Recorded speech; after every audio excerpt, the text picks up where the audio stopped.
From Alexander's dream to a forgotten empire, the Greco-Bactrians forged history's most remarkable cultural fusion. When Diodotus declared independence in 250 BC, Greek settlers, thousands of miles from Athens, created a kingdom that dominated Central Asia for a century. Watch military colonies transform into dazzling cities like Iconium, where Greek temples stood beside Buddhist stupas. Marvel at Menander's conquests into India, where Hellenistic kings engaged with Buddhist monks and created revolutionary art. Though nomadic invasions eventually shattered their realm, the Greco-Bactrians left an extraordinary legacy. Their fusion of East and West shaped Buddhist iconography from Afghanistan to Japan for centuries to come. When Alexander the Great marched into Central Asia in 329 BC, he stepped into a land both alluring and treacherous. The fertile valleys of Bactria, today straddling northern Afghanistan and parts of Uzbekistan and Tajikistan, shimmered with promise. Yet the same rivers and mountains that made the region rich also shielded a people unwilling to bow easily to foreign conquerors. Alexander, fresh from victories in Persia, soon discovered that Bactria and its neighbor Sogdiana would test his armies in ways Greece and Asia Minor never had. The Oxus River, cutting through golden plains and nourishing fertile farmland, gave life to the region. From its banks rose prosperous settlements, supplied by hidden veins of silver and gold in nearby mountains. Whoever held these valleys controlled the gateway between East and West, a trade corridor reaching from the Aegean to India, and in time, even to distant China. To the Macedonian king, this made Bactria more than a conquest. It was a keystone in the empire he envisioned. Resistance came swiftly. The warlord Spitamenes rallied local fighters and steppe nomads alike. Striking from the deserts and steppes with speed, Alexander's phalanx could barely counter. Time and again, columns of Macedonian soldiers found themselves harried by horse archers who vanished into the horizon before a counterattack could be organized. Entire detachments were destroyed, and Alexander himself nearly faced disaster. Brutal reprisals followed. Villages were burned, and yet resistance persisted. Only after years of relentless campaigning did Macedonian discipline grind down the defenders. Spitamenes was betrayed and killed by his own allies in 328 BC. But the cost in blood for both sides was immense. Even after the pacification of Sogdiana, Alexander knew the land would never be secure without settlements rooted in Hellenic order. Thus began the planting of Greek-style cities across Central Asia. One such foundation was Iconium on the banks of the Oxus. Another was the refortification of Bactra, already a key Iranian center, which would become the heart of the Greco-Bactrian world. These cities, adorned with colonnades, theaters, and gymnasia, projected Greek identity thousands of miles from Athens. They also served as military colonies, housing veterans who both farmed the land and guarded the frontiers. Among these settlers, soldiers were offered plots of land as part of the katoikiai, the system of military colonies. Macedonians, Greeks, and even Thracians intermingled with local Iranians, producing a society unlike any in the Mediterranean. Farmers tilled the valley floors, while cavalry patrols scouted the borders, ensuring nomads did not sweep in unchecked. This deliberate mixture created the seedbed for a new civilization, part Greek, part Persian, part Central Asian. When Alexander died in Babylon in 323 BC, his empire fragmented. Bactria first fell under the satraps appointed by his successors. After years of struggle, Seleucus I carved out a new Hellenistic kingdom, stretching from the Aegean to India. From his capital at Antioch, far to the west, he and his heirs ruled lands so vast that Bactria remained a distant frontier, more rumor than reality to the court. Still, Antioch recognized Bactria's value. Governors were dispatched to maintain order, collect tribute, and oversee defense. Seleucid administration built upon Alexander's foundations, strengthening cities, installing garrisons, and attempting to balance Greek authority with Iranian traditions. Yet the sheer distance meant that decisions made on the Mediterranean coast often reached the Oxus Valley months later, if at all. For the Greek settlers who tilled land or commanded fortresses, Antioch was an abstraction. Their daily concerns revolved around crops, local trade, and surviving raids. It was in these years that fusion began to take root. Greek temples stood beside Iranian fire altars. Deities of Olympus were honored, yet local cults endured, and sometimes the two blended. A merchant might dedicate a statuette of Athena, while also offering it a Zoroastrian flame. On coins minted in these frontier cities, Hellenic portraits sat alongside symbols long revered in Central Asia. This mingling was less a grand design than a lived reality. Men married local women, children grew up speaking both Greek and Iranian tongues, and soldiers adopted nomadic riding techniques. The steppe frontier remained as dangerous as ever. Nomadic groups from beyond the Sirdaria tested the borders, raiding villages and melting back into the plains. Seleucid garrisons often had to adapt, learning the mobility of their opponents. Cavalry units were expanded, tactics adjusted, and alliances forged with friendly tribes to buy breathing room. Still, this constant threat instilled in the settlers a hardened sense of independence. The Oxus Valley could not rely on Antioch alone. It had to defend itself. Meanwhile, the wealth of Bactria only grew. Its location along the trade corridor made it indispensable. Caravans laden with lapis from Badakhshan, spices from India, and fine textiles from further east passed through its markets. Silver flowed out in coinage, ensuring soldiers and merchants alike were paid. For Greek entrepreneurs, this frontier was not exile, but opportunity. By the middle of the 3rd century BC, Bactria had developed its own character. Greek in language and institutions, yet deeply colored by Iranian traditions and Central Asian realities. The settlers farmed, traded, and worshipped, while governors struggled to keep peace between colonists and locals. Antioch could issue decrees, but the daily life of Bactria was shaped more by the Oxus and the steppes than by distant royal commands. This balance between center and periphery set the stage for transformation. While the Seleucid kings became entangled in wars in Syria, Anatolia, and against the Ptolemies of Egypt, their eastern provinces grew restless. The settlers in Bactria, far removed from these struggles, increasingly saw themselves not as distant subjects, but as masters of their own rich land. In their cities, walls stood high, treasuries filled, and markets bustled. The Oxus Valley no longer felt like a remote garrison. It had become the heart of a thriving world. What began as Alexander's frontier conquest was, by 250 BC, an incubator of independence.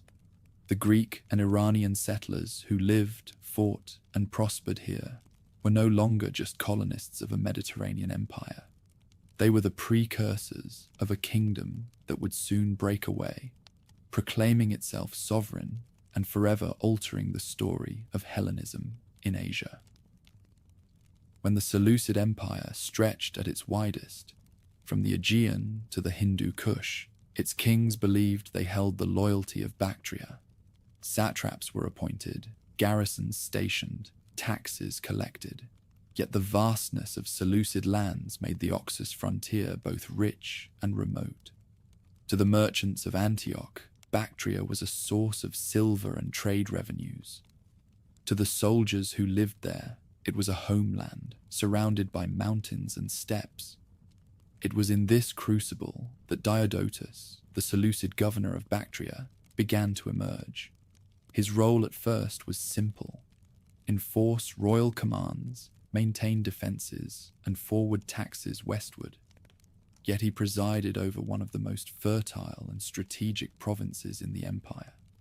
The Oxus Valley not only produced abundant harvests, but also controlled the arteries of commerce. Traders from India passed through its cities, bearing gems, spices, and elephants, while merchants from the west brought wine, olive oil, and fine pottery.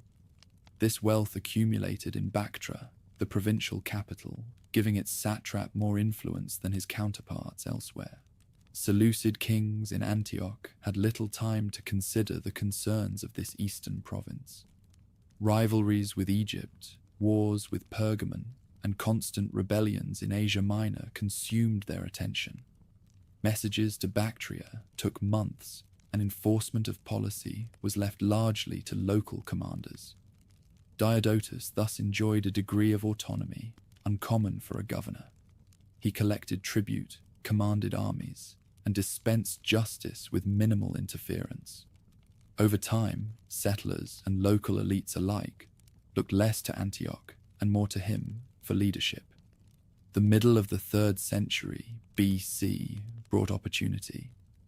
Antiochus II, distracted by wars in the Aegean and Anatolia, could not focus on the Oxus frontier. At the same time, Parthian tribes under Arsaces began pressing against Seleucid power to the west. In this atmosphere of distraction, Diodotus sensed his moment. Around 255 BC, he declared independence, striking coins in his own name and assuming the title of king. The proclamation of the Greco-Bactrian kingdom marked the first open break of a Seleucid satrapy from the central monarchy. For settlers in Bactria, the shift was less rebellion than recognition of reality. Their loyalty was to their land, their city walls, and the armies that defended them. With Antioch distant and distracted, Diodotus offered stability. The imagery on his coinage signaled legitimacy: Apollo seated with bow and laurel, a reminder of divine sanction. By minting silver from local mines under his own authority, he ensured soldiers' wages and won the loyalty of merchants who needed trustworthy currency. The experiment was fragile. Independence required not only courage, but also diplomacy. Parthia, under Arsaces I, was also rebelling against Seleucid power. Rather than fight, Diodotus sought an understanding. A treaty was concluded, binding Bactria and Parthia in a strategic alliance. Both realms recognized the futility of resisting Seleucids alone. United, they hoped to endure. This pact stabilized Bactria's western frontier, freeing resources for defense against northern nomads. When Diodotus died, power passed to his son, Diodotus II. The transition was smooth enough to suggest careful preparation.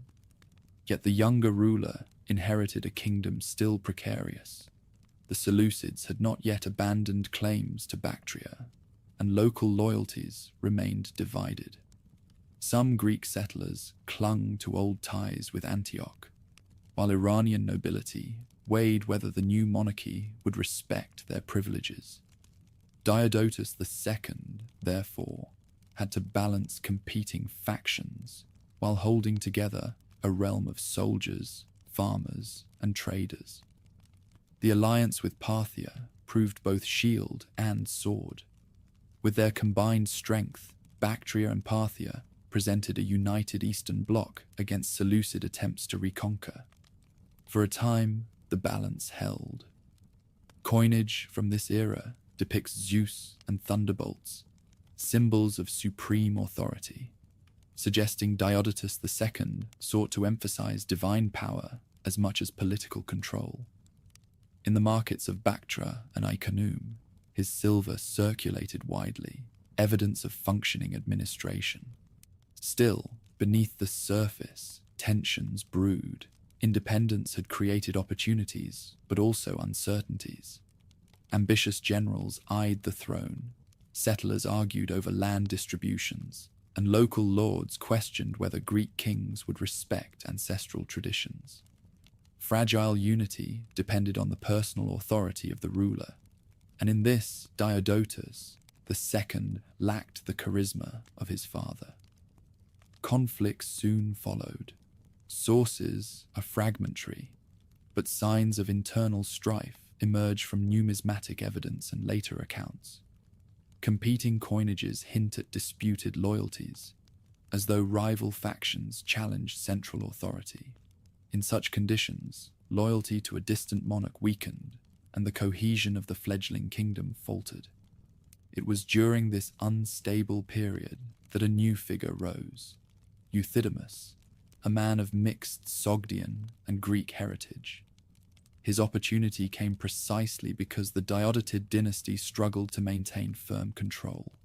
While Diodotus II attempted to preserve his inheritance, cracks widened. Disputes among settlers, fragile alliances, and the ceaseless pressure of nomads eroded stability. The rise of Euthydemus would change everything, but it was the bold gamble of Diodotus I that had opened the door. By breaking with Antioch and proclaiming sovereignty, he set in motion a century of Greco-Bactrian independence. His son tried to carry the torch, forging alliances and striking coins of legitimacy, yet the kingdom remained vulnerable to ambition from within.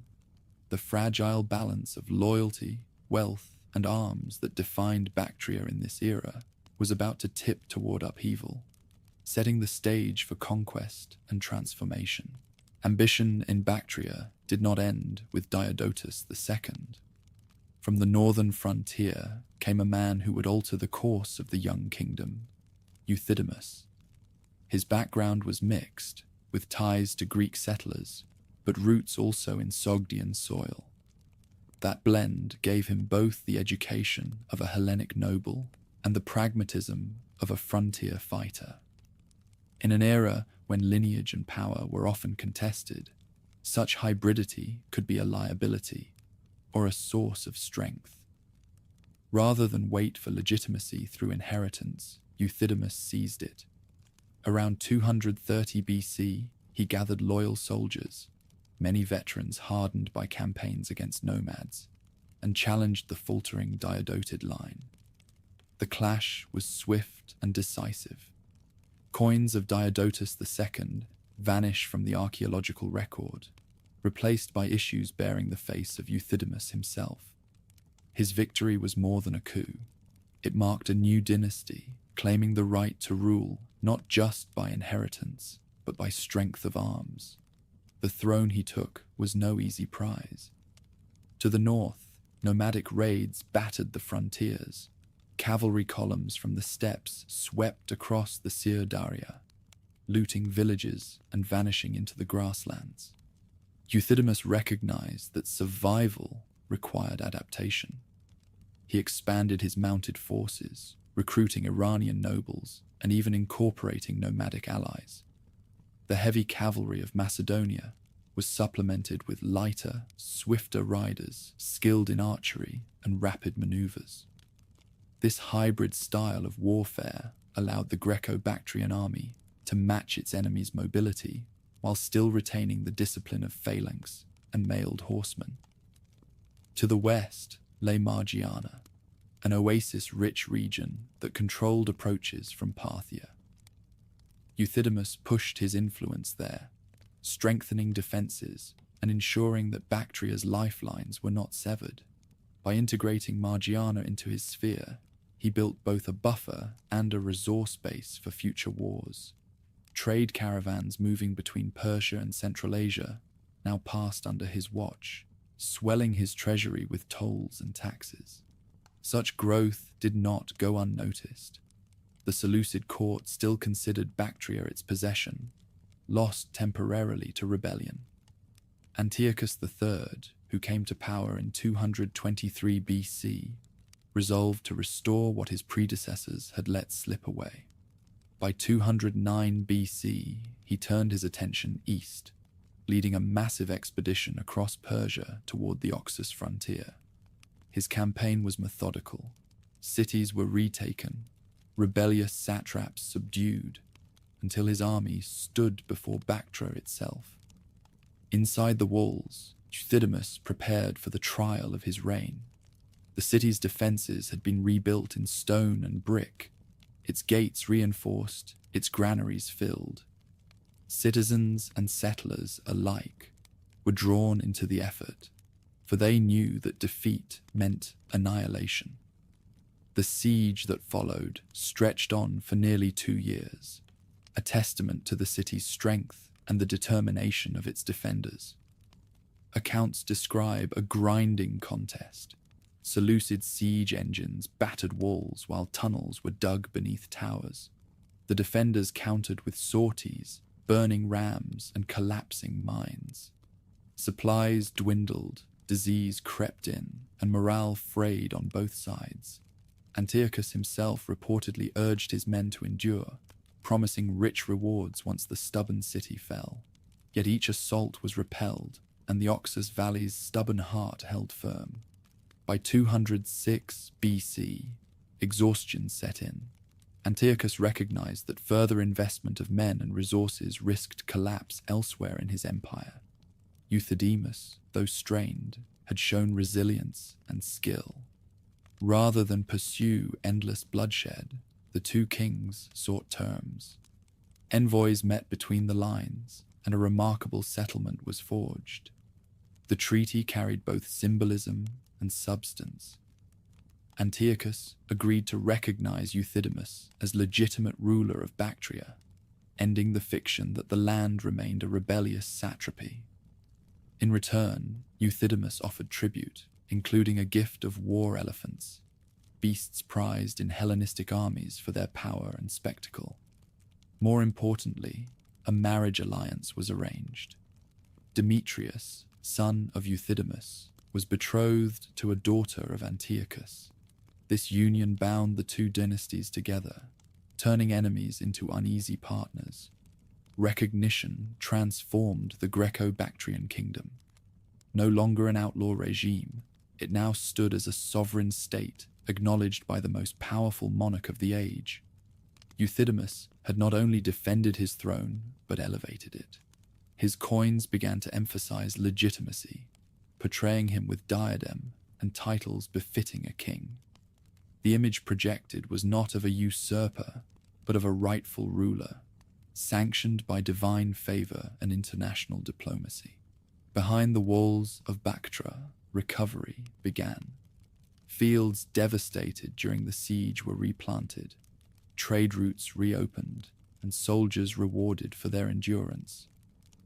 The city that had withstood the might of Antiochus III emerged both scarred and proud. Its people knew they had defended their independence through valor, and that memory bound them closer to their monarch. The siege also left legacies beyond Bactria. Word of the stubborn defense traveled across the Hellenistic world. To some, it proved the strength of the Greek colonies in Central Asia. To others, it showed the limits of Seleucid reach. For nomadic tribes on the steppes, the lesson was different. Here was a kingdom able to resist one of the greatest armies of its time, a formidable opponent not to be taken lightly. Euthydemus himself aged during these struggles, but his reputation soared. He had risen from provincial obscurity to sit upon a throne recognized by kings. He had blended Greek and Iranian military traditions into a fighting force capable of survival. He had defended his capital through years of siege and emerged with treaties instead of ruins. These accomplishments secured his dynasty and prepared the way for his son Demetrius to inherit not a fragile usurpation, but a kingdom strong, wealthy, and acknowledged. Thus, the age of Euthydemus marked a turning point. Where Diodotus had gambled for independence, Euthydemus secured it. Where his predecessors balanced between loyalty and rebellion, he forced the world to accept Greco-Bactrian sovereignty. His reign demonstrated that the Oxus Valley was not merely a frontier, but the heart of a durable power. What followed would be the flowering of this realm under Demetrius, who would carry its banners into India. Yet that chapter begins only because Euthydemus dared to grasp the throne and held it through fire and steel. When the long siege of Bactra finally ended in compromise rather than ruin, Euthydemus I emerged not only as survivor, but as a monarch transformed. What had begun as a desperate usurpation against the house of Diodotus ended with international recognition from Antiochus III, ruler of the Seleucid Empire. The agreement confirmed what the battered walls of Bactra had already proved. The Greco-Bactrian kingdom was no passing rebellion, but a power to be reckoned with. From the first months of peace, Euthydemus understood that survival required more than armies. A king had to craft symbols, weave loyalty, and ensure prosperity. Coinage became his canvas. Silver pieces struck in the Oxus Valley showed his portrait crowned with the diadem, a mark of legitimate sovereignty across the Hellenistic world.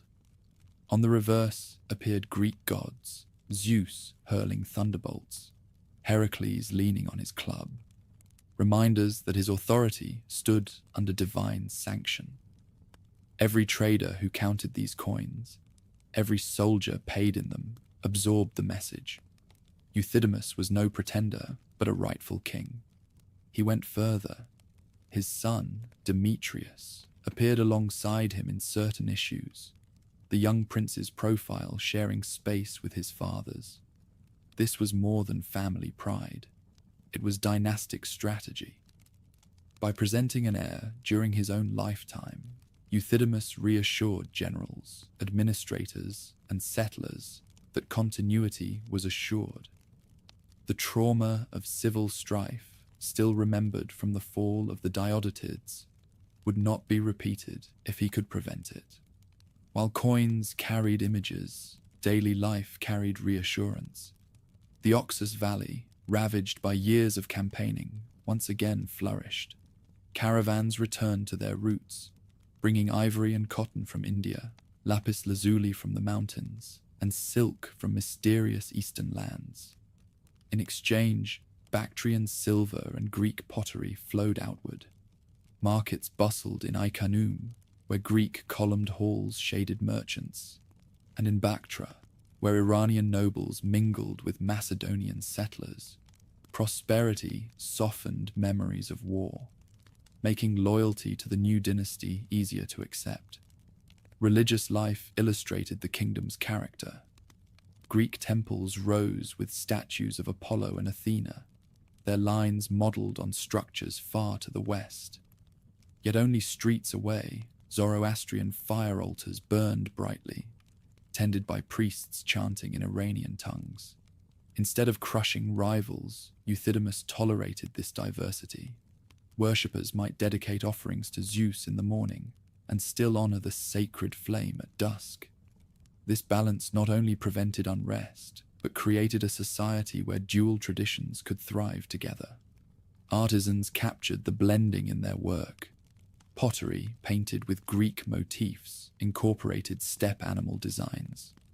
Jewelry set with local stones followed Hellenistic fashions, yet carried patterns rooted in Iranian tradition. City plans reflected the same mixture. Theaters and gymnasia stood beside palaces, adorned with Achaemenid-style reliefs. The Greco-Bactrian world was becoming a civilization in its own right, not a transplanted colony. In the countryside, soldiers who had once manned the walls turned again to their fields. The Katoikiai system of military colonies matured into villages where farming and defense went hand in hand. Irrigation systems, maintained since Achaemenid times, brought life to orchards and vineyards. Veterans cultivated land granted for service, their families settled, and their children grew up bilingual, speaking Greek in schools and Iranian dialects in the fields. These men fought with vigor because their homes stood on the very soil they defended. Euthydemus balanced firmness with diplomacy. Relations with the Seleucid court remained cordial, bound by the marriage alliance that tied his son to Antiochus's daughter. Tribute was sent westward, elephants most famously, but it was largely symbolic. In truth, Antioch gained prestige from calling Bactria an ally, while Bactria gained freedom to govern itself without interference. This arrangement suited both sides and spared the frontier further devastation. To the north, vigilance remained constant. Nomadic raids could never be eliminated, but the kingdom adapted. Cavalry forces, once modeled purely on Macedonian traditions, now included swift horse archers drawn from Iranian and steppe allies. Patrols rode far into the plains, intercepting raiders before they reached settled lands. Alliances were struck with certain tribes, trading horses and grazing rights for peace. The frontier, once a bleeding wound, became a line of resilience. As his reign lengthened, Euthydemus turned from warrior to builder. His court at Bactra drew envoys from neighboring realms, merchants eager to profit, and philosophers seeking patronage. Stories tell of debates held in the colonnades of Ai Khanum, where Greek thinkers engaged with local sages. Whether these tales are embroidered or true, they reflect the reputation of the kingdom as a crossroads where cultures met without losing themselves. Demetrius, the heir, rose steadily in prominence. Granted command along the Indian frontier, he gained experience both in war and governance. Reports of his campaigns against border tribes carried back to Bactra, building his stature. Soldiers admired his courage, while civilians saw in him the assurance of continuity. By the closing years of Euthydemus's reign, Demetrius was not a distant successor, but a co-ruler in all but name. The king himself aged gracefully, for a man who had spent decades amid turmoil. He had begun as a challenger, risen as a defender, and matured as a consolidator. Unlike many rulers of the Hellenistic world, he did not fall to assassination or battlefield disaster. Around 200 BC, Euthydemus died a natural death, passing his crown in peace to his son. The transition unfolded without civil war, a rarity in the age of ambitious generals and fragile dynasties. People still remembered his rule. For the settlers, he was the ruler who delivered independence and ensured peace. For merchants, he was the patron of trade and stability. For soldiers, he was the leader who defended Bactra through the longest siege of their lives. His rule showed that the Greco-Bactrian kingdom could be more than a precarious outpost. It could be a stable, recognized, and prosperous state. What marked Euthydemus I was not outward growth, but the firming of what was already his. By shaping coinage, tolerating religions, strengthening defenses, and preparing his heir, he ensured that the kingdom would not merely survive, but thrive.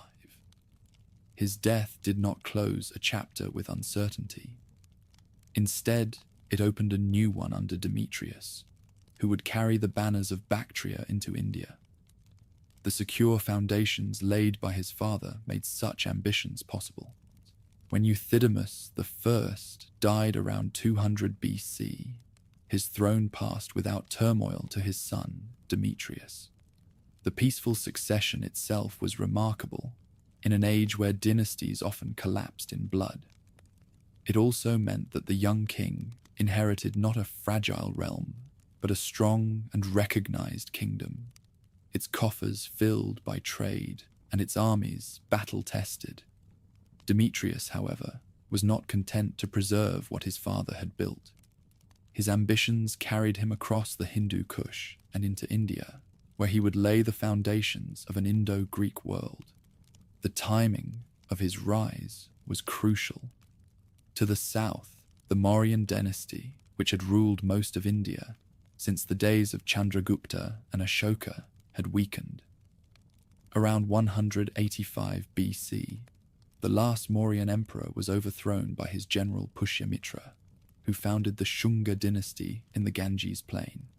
This upheaval fractured the great Indian empire, leaving borderlands like Gandhara and Punjab vulnerable. For Demetrius, opportunity lay in the fertile river valleys and rich cities now exposed to conquest. From his base in Bactra, he marshaled armies that combined the traditions of Greece, Persia, and the steppe. Infantry phalanxes provided discipline, while cavalry, both heavy and light, gave mobility. War elephants, once enemies on Indian battlefields, were now allies. Acquired through trade and tribute from the south, these mighty beasts, armored and towering, could scatter opponents unused to their presence. When his forces began their march through the passes of the Hindu Kush, they embodied the synthesis of centuries of military traditions. The invasion into Gandhara unfolded with momentum. Cities like Taxila, already steeped in a mix of Indian and Hellenic culture from earlier contacts, opened their gates. Local rulers saw in Demetrius not merely a conqueror, but a king whose soldiers brought stability in a time of Indian fragmentation. Temples and palaces surrendered without catastrophic resistance, and Greek administration settled in swiftly. Coins bearing Demetrius's image were issued in conquered cities, ensuring continuity of trade and reinforcing authority. Further advances carried his banners into Punjab. Pushkalavati fell under his sway, and the fertile plains between the Indus and the Ravi rivers became new provinces of his expanding kingdom. The campaigns demanded more than force. Rivers had to be bridged or forded, supply lines stretched across difficult terrain, and alliances negotiated with local chieftains. Yet Demetrius's commanders proved adaptable. They fortified strong points along the rivers, established garrisons in major towns, and integrated Indian soldiers into their ranks. The symbolism of Demetrius's conquest was profound. He did not present himself as an oppressor, but as a legitimate ruler of both Greeks and Indians. His coinage in India shows elephants alongside Greek gods, a deliberate appeal to dual audiences. One series portrays him wearing an elephant scalp headdress, echoing Alexander's imagery from his Indian campaign a century earlier. Such iconography proclaimed him as heir not only to his father, but to the conqueror of Macedon himself. In the streets of Taxila, this new fusion became visible. Greek administrators organized markets, but Buddhist monks continued their practices in monasteries. Greek theaters operated, while Indian guilds managed trade. Over time, artisans began producing works that blended traditions, sculptures of Greek form depicting Indian subjects, or Buddhist stupas adorned with Hellenistic motifs. The seeds of Greco-Buddhist art, which would flourish in Gandhara for centuries, were planted under this rule. Demetrius's presence also shifted patterns of power across the region. The Shungas in the Ganges Valley, already battling rebellions, now faced a foreign monarch entrenched in their northwest frontier. While the Indo-Greek armies did not immediately march toward Pataliputra, the Shunga capital, their foothold in Punjab, altered the balance of the subcontinent. Local kings, once under Mauryan shadow, now negotiated between Indian dynasties and the Greek newcomer. The king himself cultivated a reputation of energy and expansion. Chronicles speak of him as a ruler who crossed into India not merely for plunder, but for empire. His policies suggested long-term commitment, foundations of new settlements, integration of Indian officials into administration, and patronage of local cults alongside Greek institutions. Where Euthydemus had been the consolidator, Demetrius became the visionary. Still, conquest came with strain. The Oxus Valley could feed armies, but campaigns in India demanded constant reinforcement. Garrisons had to be maintained far from Bactra, stretching supply lines across mountains and deserts. Diplomacy softened the burden, as Indian allies provided troops and resources, yet the balance was precarious. Expansion always risked overextension, a challenge every conqueror from Alexander onward had faced in Asia. Despite difficulties, the Indo-Greek realm took shape. Gandhara and Punjab became integrated into the wider Greco-Bactrian kingdom, linked by trade routes and military roads. Caravans now moved not only east-west, but north-south, carrying goods between the Oxus and the Indus. Bilingual inscriptions and coins reflected the practical reality. Administration had to speak both Greek and local tongues. For the first time, a Hellenistic kingdom ruled large parts of India, not as occupiers, but as enduring sovereigns. The cultural resonance outlasted the campaigns themselves. In Buddhist texts, Demetrius was remembered as a ruler, sympathetic to the faith, though exact details are scarce. Archaeological remains suggest coexistence between monasteries and Greek garrisons. The artistic synthesis that later generations celebrated in Gandhara, the serene Buddhas draped like Greek philosophers, the ornate reliefs echoing classical styles, owed its first impulse to the environment he created. By the late 180 BC, Demetrius stood at the peak of his power. From Bactra, across the Hindu Kush into Punjab, his dominion stretched wider than any Greco-Bactrian king before him. He had turned his father's stable kingdom into a dual realm, straddling Central Asia and India. Yet the very ambition that drove his success also laid seeds of future challenges. Vast territories required loyal governors. Ambitious generals sought their own glory, and distant provinces bred rivalries. For the moment, however, his star blazed brightly, and the Indo-Greek experiment was underway. Thus, the reign of Demetrius I marked a new chapter in Hellenistic history. Where his father secured independence, he projected it outward. Where Alexander had briefly reached into India, Demetrius built a lasting presence. His elephant-crowned coins, his foundations in Gandhara, and the hybrid culture that followed, all testified that Greek power was no longer confined to the Oxus Valley. It had crossed into the plains of India, carrying with it both the heritage of Greece and the adaptability of a frontier kingdom. The death of Euthydemus I and the triumphs of his son Demetrius had brought the Greco-Bactrian kingdom to a peak of prosperity and ambition.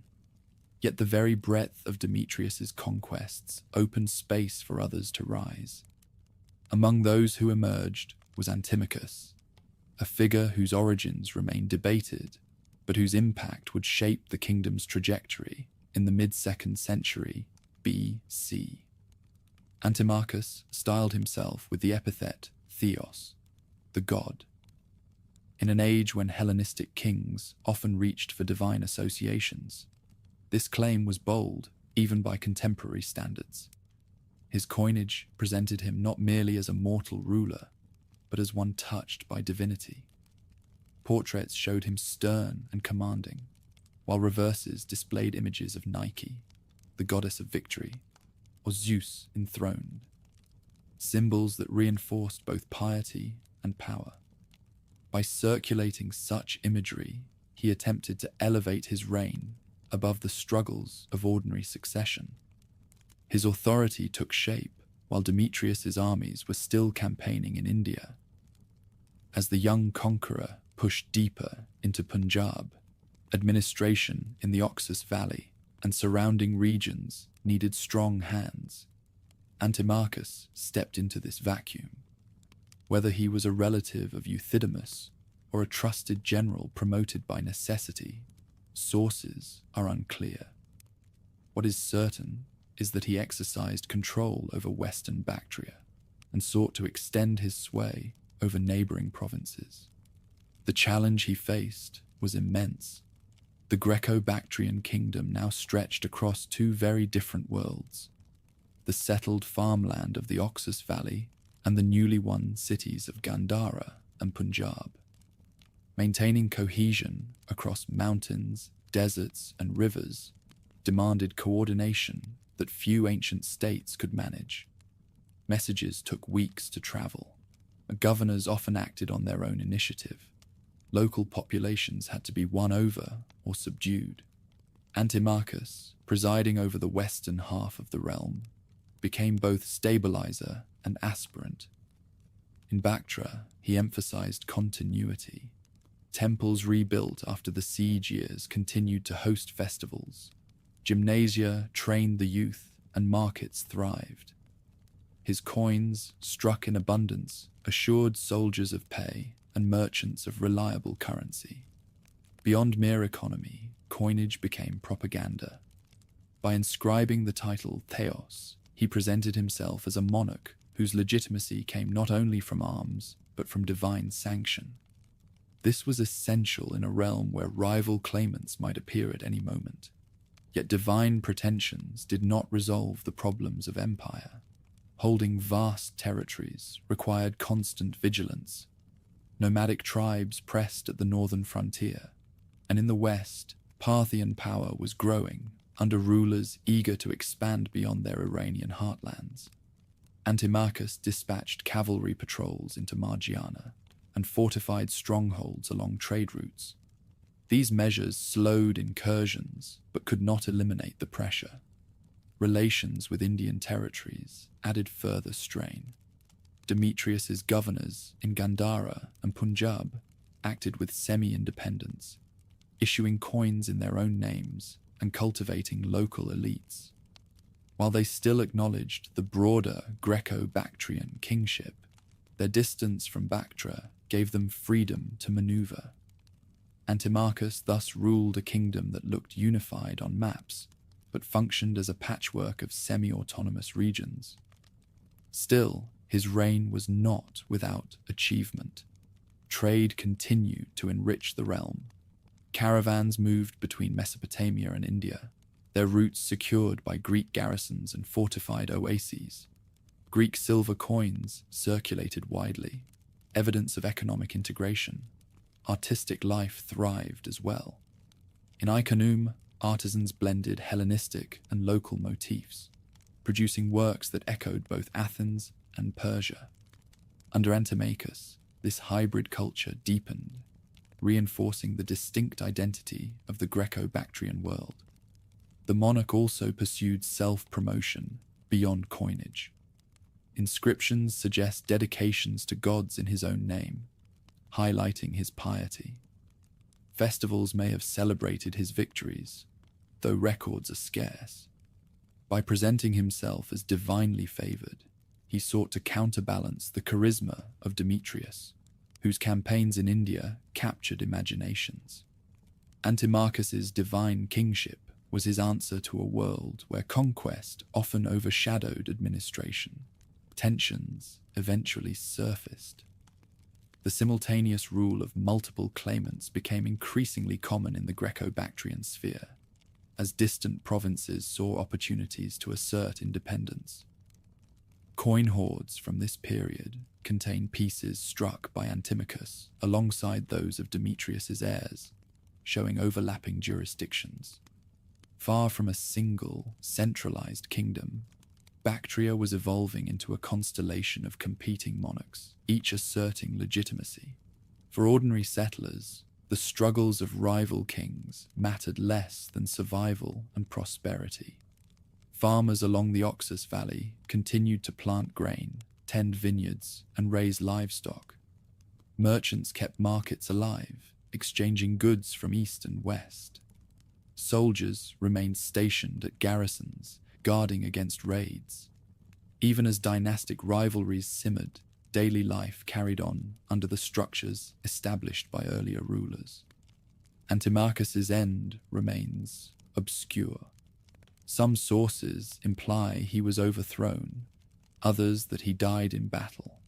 His divine pretensions may not have protected him from the ambitions of rivals or the shifting loyalties of armies. What is clear is that his reign bridged the era of Euthydemid consolidation with the coming storm of fragmentation.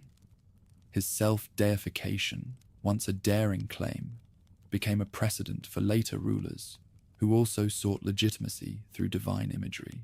In retrospect, Antimachus's rule reflects the paradox of the Greco-Bactrian kingdom. Its wealth and culture made it dazzling, yet its geography and politics made it fragile. Holding together Bactria and India under one crown required constant negotiation, force, and luck. Antimachus kept the structure intact for a time, reinforcing the realm's institutions while also pursuing personal glory. But the seeds of division were already sown, and his successors would face the consequences. This era of Antimachus I was not defined by dramatic conquest or devastating defeat. Instead, it was marked by the challenge of sustaining a kingdom stretched across mountains and rivers, vulnerable to both external enemies and internal rivalries. His coinage proclaimed divinity, but his reign testified to the human difficulties of empire. In his time, the Greco-Bactrian experiment stood tall, yet cracks began to appear that no divine epithet could conceal. The conquests of Demetrius I had opened the gates of India to the Greeks, but ruling the newly acquired lands required more than victories in the field. Gandhara and Punjab were regions with long traditions, powerful local elites, and religious landscapes that stretched back centuries. Into this setting stepped the rulers who are remembered as the Indian frontier kings, monarchs who carried the torch of Hellenism south of the Hindu Kush, while navigating the complexities of Indian politics and culture. Apollodotus I emerged as one of the most important of these rulers. His authority was centered on Taxila, the famed city of learning and trade. From there, he sought to secure Gandhara and extend control over the Punjab plains. His reign reflected both ambition and pragmatism. Greek armies garrisoned strongholds, but local cooperation was essential. By respecting Indian elites, maintaining temples, and presenting himself as a lawful ruler, Apollodotus won allies where sheer force would have failed. One of his most significant innovations was coinage. Unlike earlier kings who issued purely Greek designs, Apollodotus's coins carried bilingual inscriptions. Greek on one side, Korosti script on the other. This deliberate decision acknowledged the dual audiences he governed. Greek settlers, soldiers, and merchants saw familiar imagery of gods and kings, while Indian subjects read legends in their own language. The symbolism was clear. The Indo-Greek realm belonged to both traditions. Pantaleon, another king of this frontier era, expanded on the experiment. His coinage included not only bilingual texts, but also imagery that appealed directly to Indian sensibilities. Bulls, elephants, and local deities appeared beside Hellenistic motifs. Such choices were not trivial artistry. They were calculated gestures of legitimacy. By placing sacred animals revered in Indian culture on coins, Pantaleon presented himself as a ruler who respected the traditions of his subjects. The Shunga dynasty, meanwhile, ruled from the Ganges Valley and presented a formidable challenge. Born from the overthrow of the Mauryas, the Shungas projected themselves as defenders of Indian traditions against foreign influence. Their expansion westward brought them into conflict with the Indo-Greek kings. Battles were fought along contested frontiers, with Taxila often serving as the forward base for Greek counteroffensives. Yet the Indo-Greeks proved resilient. Well-trained phalanxes, supported by cavalry and war elephants, maintained control of Gandhara despite Shunga pressure. Life in the Indo-Greek domains reflected this tension and fusion. Greek-style fortresses overlooked river valleys, but administration often relied on Indian officials who understood local customs. Markets displayed goods from both worlds. Olive oil and wine from the Oxus Valley sat beside spices and cotton from the Indian heartland. Taxes were collected in coin, but landholding patterns remained deeply Indian, with village communities persisting under their headmen. Religious diversity also marked the frontier. Buddhist monasteries flourished in Gandhara, while Hindu temples continued to draw worshippers. Greek rulers did not attempt to impose their own gods exclusively. Instead, they supported multiple traditions. Some accounts even suggest that Apollodotus patronized Buddhist communities, a practice later developed more fully under Menander. This atmosphere of tolerance encouraged cultural exchange rather than resistance. The most lasting legacy of the Indian frontier kings may have been artistic. In Gandhara, sculptors began to merge Greek naturalism with Buddhist themes. Draped figures of the Buddha resembled Greek philosophers, carved with folds and expressions inspired by Hellenistic models. Reliefs depicted stories from the life of the Buddha in a style reminiscent of Greek friezes. While this art reached its height in later centuries, its beginnings can be traced to the cultural climate fostered under Apollodotus and his successors. Military realities, however, were never far from the surface. The Indo-Greek territories faced constant threats. Shunga advances from the east, nomadic raids filtering through mountain passes, and rival Greek claimants seeking to carve out their own domains. Fortresses were strengthened, garrisons maintained, and alliances pursued with local rulers. The ability of the frontier kings to hold their ground for decades testifies to both their administrative skill and the resilience of their armies. Coin hoards from this period tell the story in metal. Pieces bearing the names of Apollodotus and Pantaleon are found across Gandhara and Punjab, evidence of active circulation. Their bilingual legends remain among the earliest examples of such cross-cultural texts in the ancient world. They reveal not just political control, but also the intent to create a shared identity. Every exchange of money in a market carried the reminder that Greek and Indian traditions now coexisted under one crown. In the countryside, daily life adapted to new rulers, but retained continuity. Farmers planted rice and wheat in fertile valleys, artisans crafted pottery and textiles, and caravans threaded the roads linking Gandhara to Bactria. Greek influence appeared in architecture and city planning, but village patterns changed little. The Indo-Greek kings governed lightly, relying on taxes and military presence rather than wholesale restructuring. This pragmatic approach allowed their reigns to endure longer than one might expect of foreign conquerors. As decades passed, the Indo-Greek branch of the kingdom began to diverge from the Oxus Valley heartland. While Bactria grappled with threats from Parthia and nomads, the Indian territories developed their own identity. Coinage, art, and administration increasingly reflected Indian realities. The frontier kings did not abandon their Greek heritage, but they adapted it to a new context. In doing so, they laid the groundwork for a distinct Indo-Greek civilization, one that would endure even after Bactria itself fell. By the middle of the 2nd century BC, the Indo-Greek realm stood as a striking experiment in cross-cultural rule. Apollodotus I and Pantaleon proved that Greek kings could govern Indian lands not as transient conquerors, but as lasting monarchs.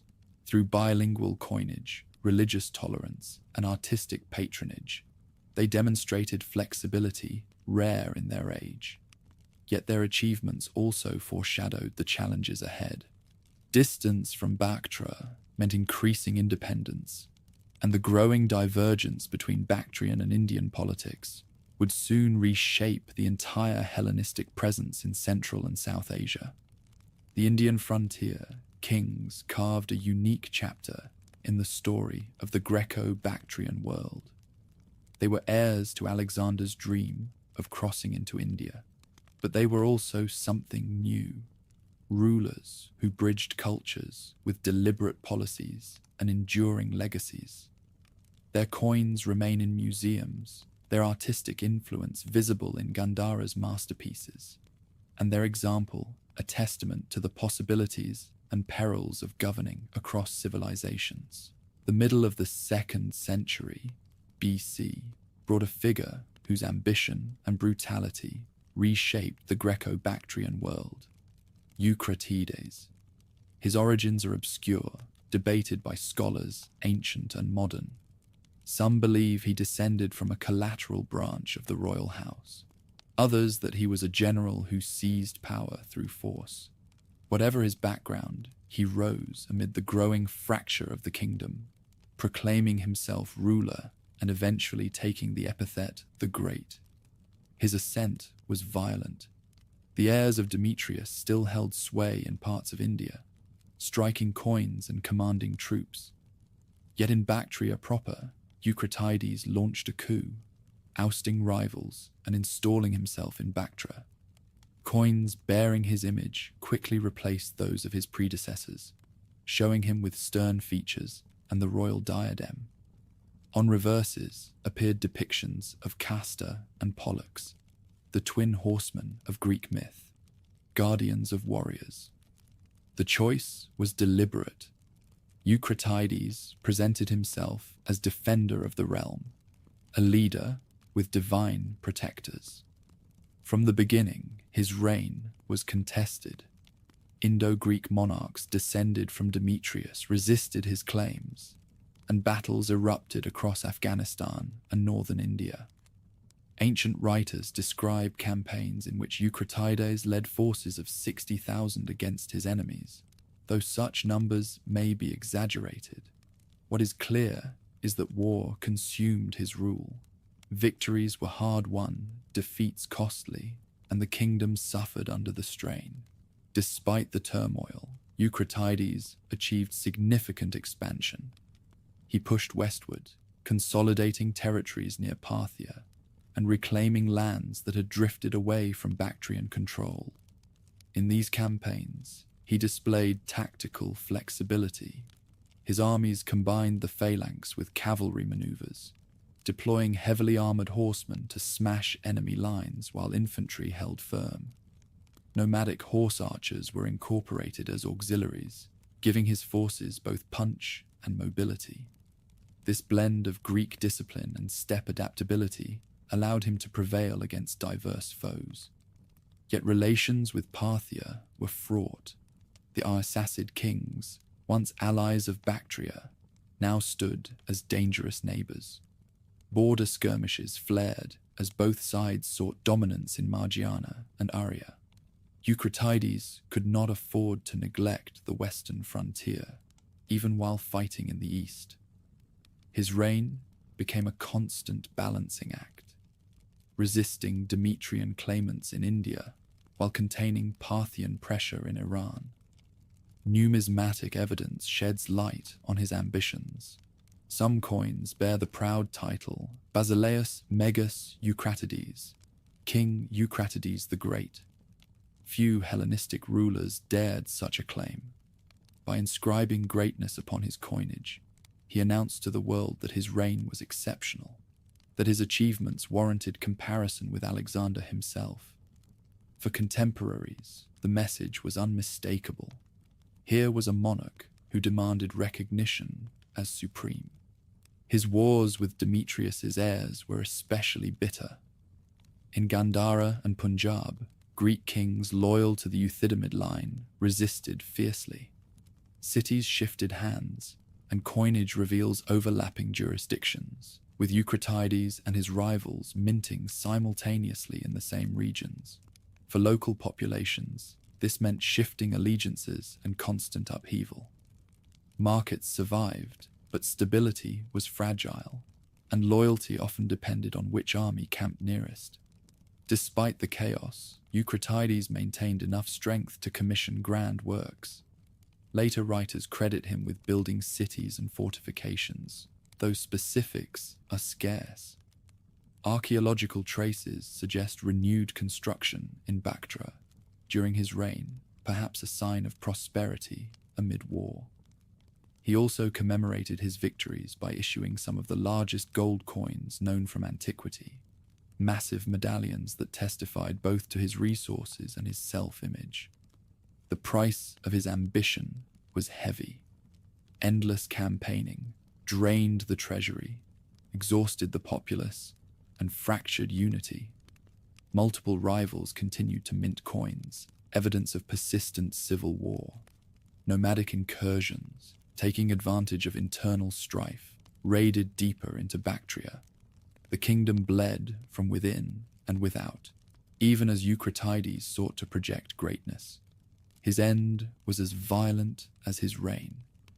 Ancient accounts state that after years of war, Eucratides was murdered by his own son during a carriage ride. The act was not merely parricide, but political assassination, a sign of how fractured loyalty had become. The son, unnamed in surviving sources, reportedly drove his father's bloodied corpse through the streets, a grim spectacle of ambition devouring itself. With that act, the man who had called himself the Great met a wretched fate, undone by the very family he had sought to glorify. Yet his legacy endured. The scale of his coinage, the boldness of his claims, and the ferocity of his wars left deep marks on the Greco-Bactrian world. To some, he was a tyrant whose ambition tore the kingdom apart. To others, a hero who defended Hellenism in Central Asia against overwhelming odds. Either way, his reign illustrated the paradox of the Greco-Bactrian experiment, dazzling in achievement, fragile in structure. When Eucratides fell, the realm did not collapse immediately, but the seeds of disunity were fully sown. Rivals continued to contest power. Cities suffered from endless shifts of allegiance, and enemies pressed from every side. The memory of Eucratides the Great became a standard for later rulers, an example to emulate in ambition, and a warning of the dangers of unrestrained power. The death of Eucratides the Great did not restore unity to the Greco-Bactrian kingdom. Instead, his violent end shattered whatever cohesion remained. The man who had claimed the title of the Great left behind no stable dynasty, only bitter heirs and rival generals. The result was a spiral of fragmentation, a parade of short-lived kings whose reigns overlapped, collided, and collapsed. Coin hoards from this era tell the story better than written chronicles.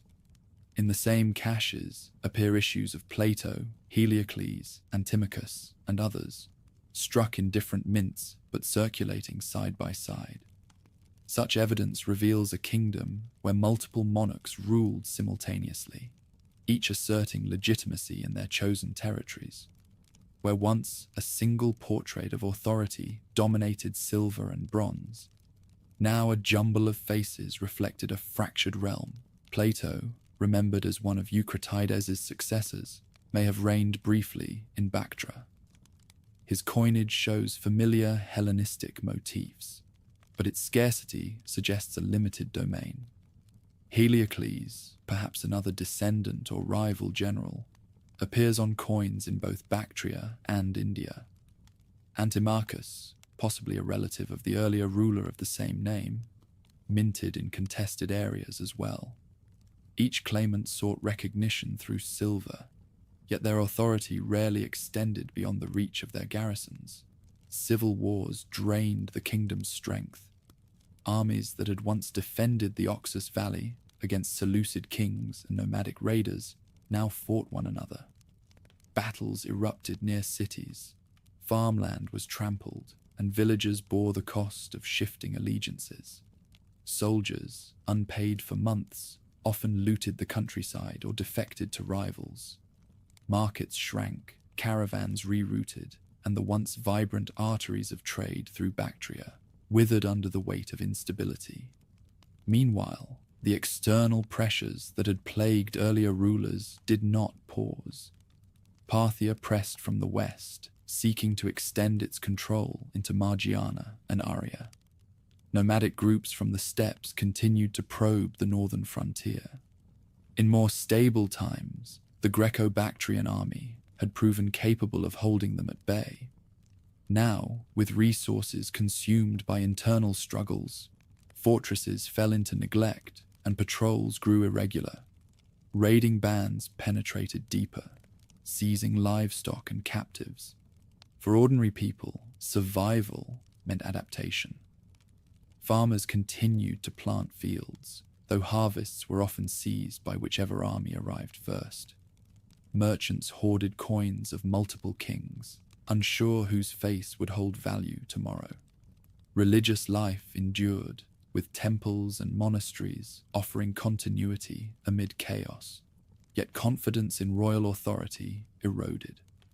Where once kings were seen as protectors, now they appeared as predators, fighting over thrones while leaving the land exposed. The collapse of central command was particularly damaging to the army.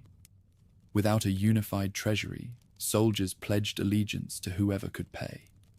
Generals carved out personal followings, creating private war bands rather than national forces. Strategy dissolved into local skirmishes, with no coordinated defense of the kingdom's borders. This weakness was plain to outsiders, who began to view Bactria not as a formidable power, but as a land ripe for plunder.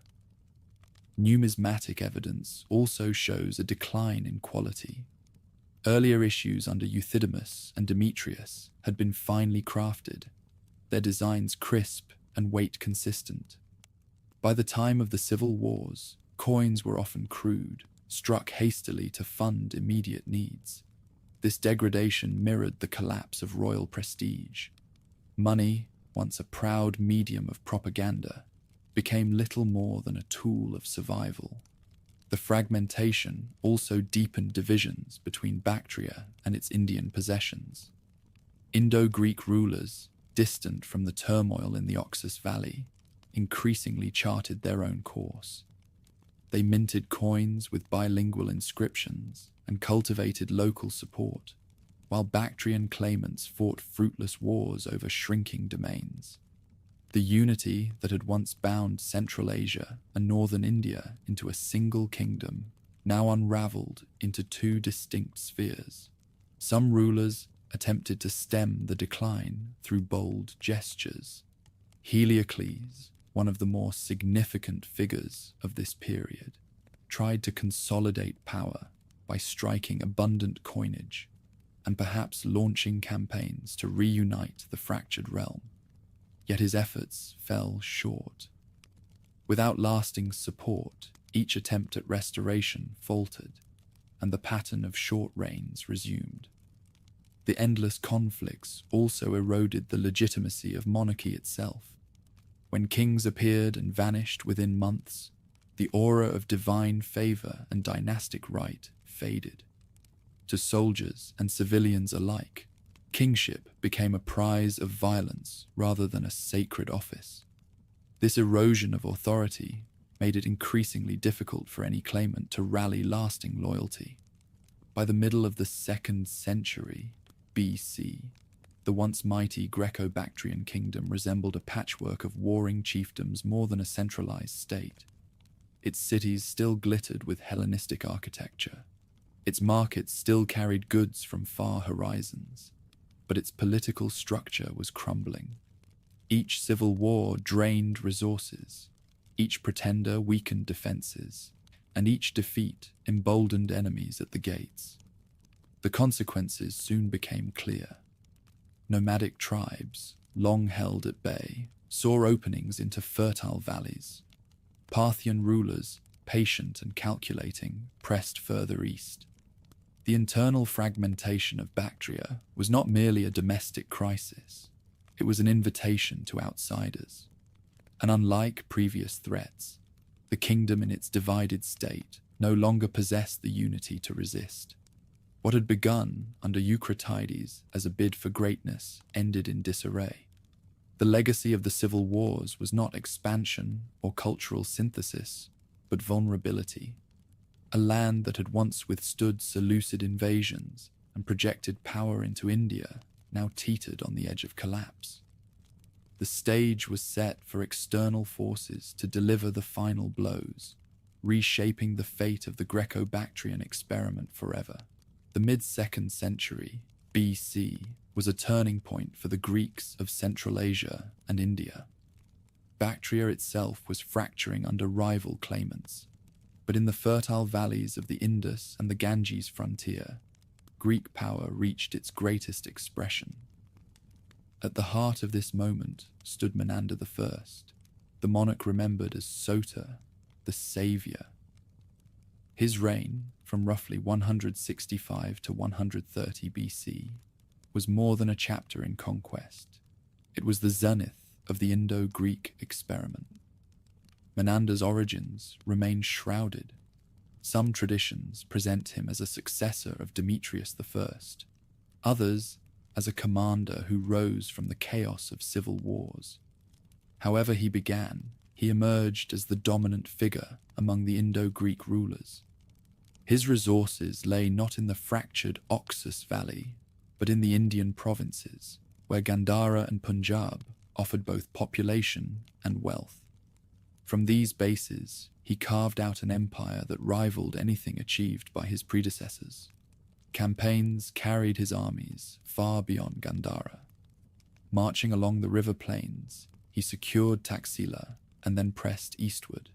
Mathura, a sacred city of Indian religion and trade, came within his grasp. Later sources even claim his troops approached Pataliputra, the capital of the Shunga dynasty. Whether or not his banners flew so far, the stories themselves reveal how contemporaries perceived his reach. Menander was a conqueror who pushed Greek power deeper into India than Alexander the Great himself. His armies were diverse and formidable. Greek phalanxes still provided discipline, but Indian war elephants gave weight to assaults, and cavalry ensured mobility. Pontoon bridges carried soldiers across rivers. Fortified depots maintained supplies. Menander understood that conquest required not only victories, but infrastructure. Garrisons held captured cities. Governors collected taxes, and coinage asserted legitimacy. Wherever his armies advanced, he left behind the mechanisms of rule. Coinage, as always in the Hellenistic world, told the story of his ambition. Silver drachms bore his portrait crowned with the royal diadem and inscribed with the title Sota. On reverses appeared Athena, hurling thunderbolts, or the sacred wheel of Dharma. The bilingual legends, Greek on one side, Korosti on the other, made his authority intelligible to both communities. Each coin was a proclamation. Menander was not foreign overlord, but rightful king of Greeks and Indians alike. Beyond the battlefield and the mint, Menander's reign became entwined with religion and philosophy. The Buddhist text, known as the Milinda Panha, Questions of King Milinda, preserves a dialogue between the monarch and the sage Nagasena. In these exchanges, the king inquires about the nature of the self, the meaning of rebirth, and the path to liberation. If there is no permanent soul, he asks, who receives the fruits of deeds? Nagasena answers with parables of chariots and seeds, guiding the king toward understanding of impermanence. Whether the dialogues record actual conversations or are literary creations, they capture how Buddhists remembered Menander, not as enemy, but as thoughtful patron. Later traditions even suggest he embraced Buddhism in his final years. Some sources claim his remains were divided among stupas, just as the Buddhas had been centuries earlier. Archaeological hints, such as coins showing Buddhist symbols and inscriptions linked to Greek donors at monasteries, lend weight to the idea that Menander was more than tolerant. He may have been a devotee. For a Hellenistic king, such transformation was extraordinary. Artistic life reflected this syncretism. In Gandhara, sculptors trained in Hellenistic techniques began depicting Buddhist themes. The serene face of the Buddha appeared with the naturalism of Greek statuary, robes falling in folds like those of philosophers in Athens. Reliefs told stories of the Buddha's life in friezes reminiscent of Greek temples. Columns carried Corinthian capitals yet framed Indian religious scenes. Under Menander, this Greco-Buddhist art took recognizable form, laying the foundation for a tradition that would spread across Asia. Cities under his rule became cultural crossroads. In Taxila, Greek colonnades lined the streets, but Buddhist monasteries thrived nearby. Markets echoed with many tongues: Greek, Prakrit, Aramaic, Iranian dialects. Merchants traded olive oil and wine alongside spices, ivory, and cotton. Greek soldiers drilled in phalanx formation beside Indian allies who rode elephants or commanded archers. The Indo-Greek kingdom was not a transplanted polis, but a fusion of worlds, vibrant and complex. Economy and trade flourished. Control of Punjab gave Menander access to the overland routes that carried Indian goods to Central Asia and beyond.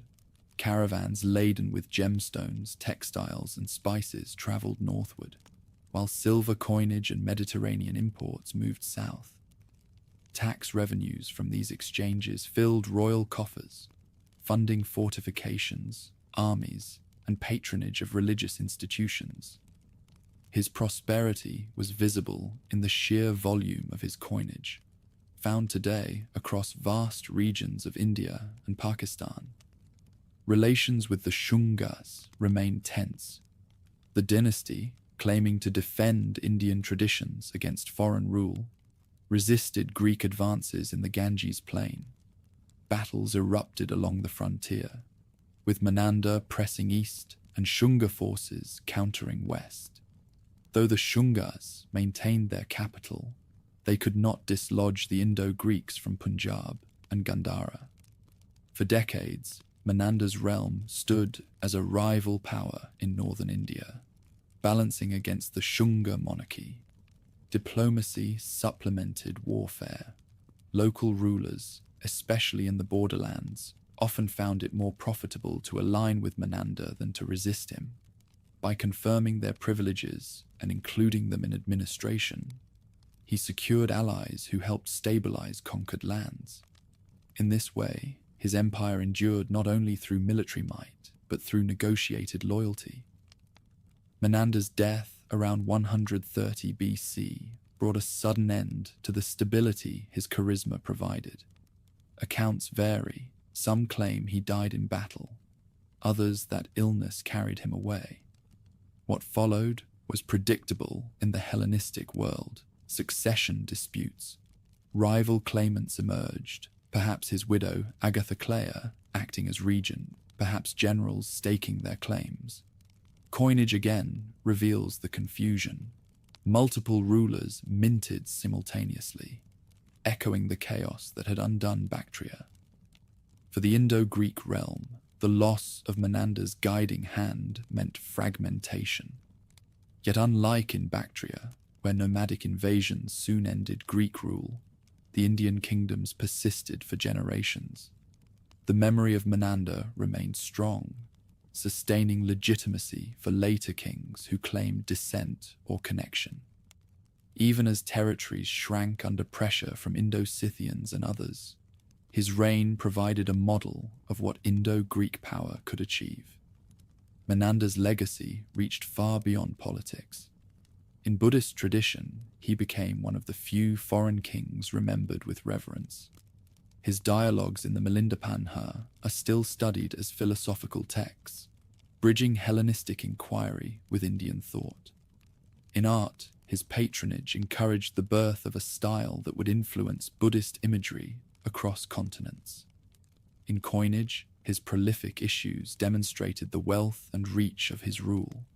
Looking back, Menander stands as the pinnacle of the Indo-Greek experiment. He was conqueror and philosopher, patron and pragmatist. He expanded frontiers while building bridges between cultures, leaving behind more than shifting borders.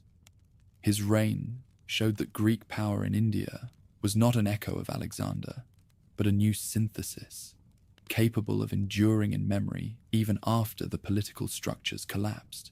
Snow lay heavy on the steppes north of the Syr-Darya when nomadic horsemen began to move westward, driven not by choice but by pressure from other tribes beyond the horizon. Their migrations set in motion a chain of upheavals that would reach the walls of Bactra and the markets of Ai-Khanoum. For centuries, the Oxus Valley had held its own against raiders. Now, a storm was building that would test whether the Greco-Bactrian world could survive at all.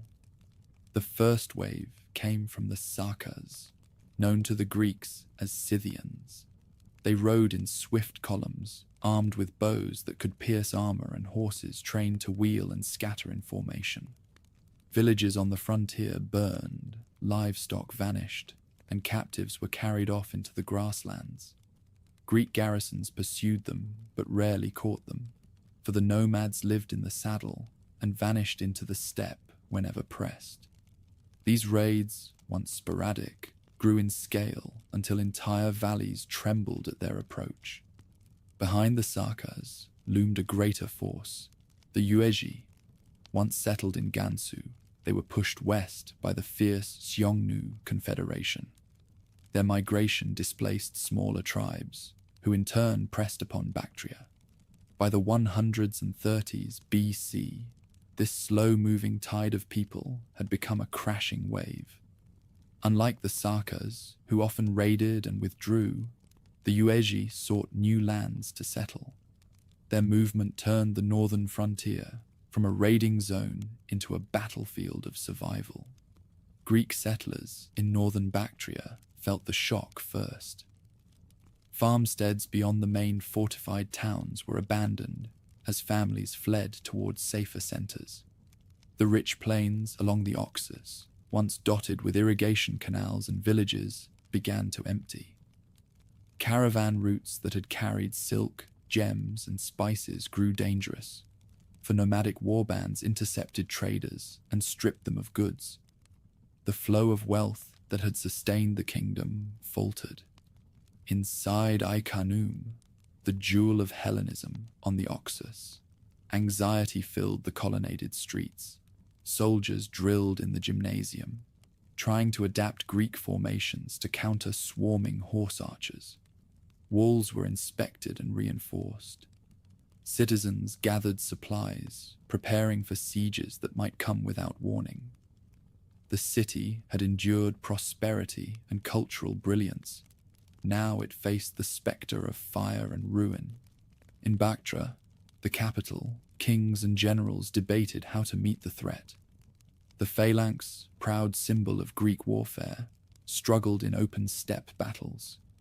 Heavy cavalry could match the charge of nomads, but not their mobility. Commanders hired more mounted archers, recruiting Iranians and even defected nomads, blending tactics in desperate attempts to counter the horsemen of the plains. Yet adaptation came slowly, and each campaign drained the treasury. Stories spread of entire villages erased in a night, of temples looted and fires visible for miles. Refugees streamed southward, their carts laden with what little they could carry. In the countryside, silence replaced the hum of fields once cultivated by Greek colonists and Iranian farmers. Even strong cities felt isolation, cut off from one another by a frontier that no longer held. The kings of this troubled era minted coins with familiar symbols: Zeus, Athena, Apollo, trying to project confidence. Yet the silver discs could not hide the fragility of the realm.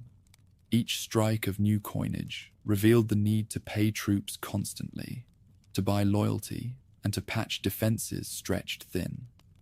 Merchants accepted them warily, knowing that stability was vanishing faster than silver could guarantee. The Chinese envoy, Zhang Qian, dispatched by the Han court in 138 BC, later reported on what he found when he reached Central Asia. His mission sought allies against the Xiongnu, but along the way he encountered remnants of Greek power in Bactria. He described a people living in cities, cultivating land, and minting coins like those of other Hellenistic realms. Yet his account also noted their weakness, hemmed in by nomadic tribes and unable to extend power as once before. To the Chinese, the Greeks of Bactria appeared as echoes of a fading world. The sheer relentlessness of the nomadic waves broke down defenses that had stood for generations. Garrison after garrison fell silent. Walls could hold against siege engines, but not against the erosion of population and resources. Each year, more farmland lay uncultivated, more trade routes shifted, and more settlements slipped from Greek hands. Even the Indo-Greek domains to the south, though safer behind the Hindu Kush, felt the shock.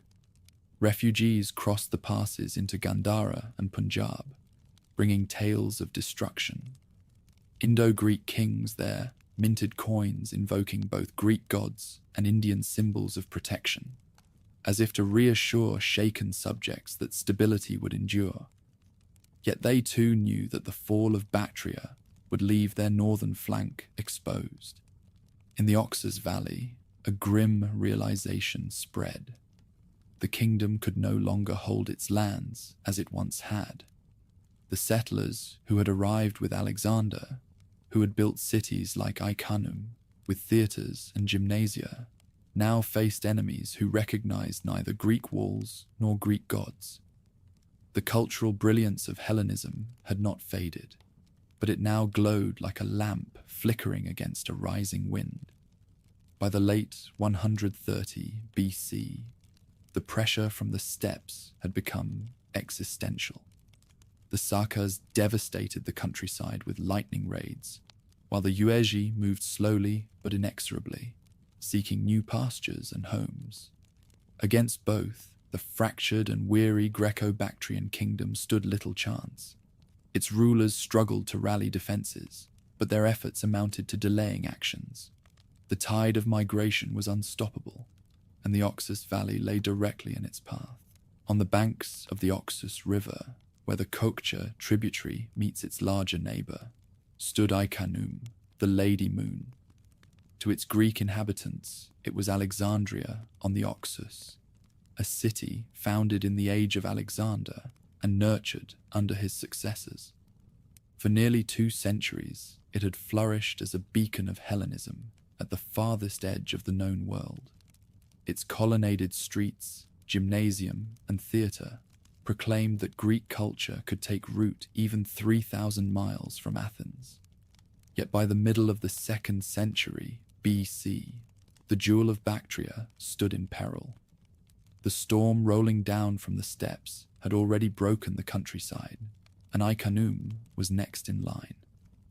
The city's layout reflected the confidence of its founders. High walls enclosed neighborhoods arranged on a grid, a design familiar to anyone who had walked in a Greek polis. At its heart rose the palace complex, where kings and governors held court amid columned halls. The gymnasium served as both school and social hub, where young men trained their bodies and minds. A theatre carved into the hillside hosted plays and assemblies. Markets along the main avenue bustled with goods brought by caravans, olive oil and wine from the west, ivory and cotton from India, lapis lazuli from nearby mines. Iconium was not merely a fortress, it was a city of ideas, wealth, and spectacle. Inscriptions found there reveal the mindset of its citizens. One, engraved on a marble stele, quoted the Delphic maxims: As children, learn good manners. As young men, learn to control passions. In middle age, be just. In old age, give good counsel, and then die without regret.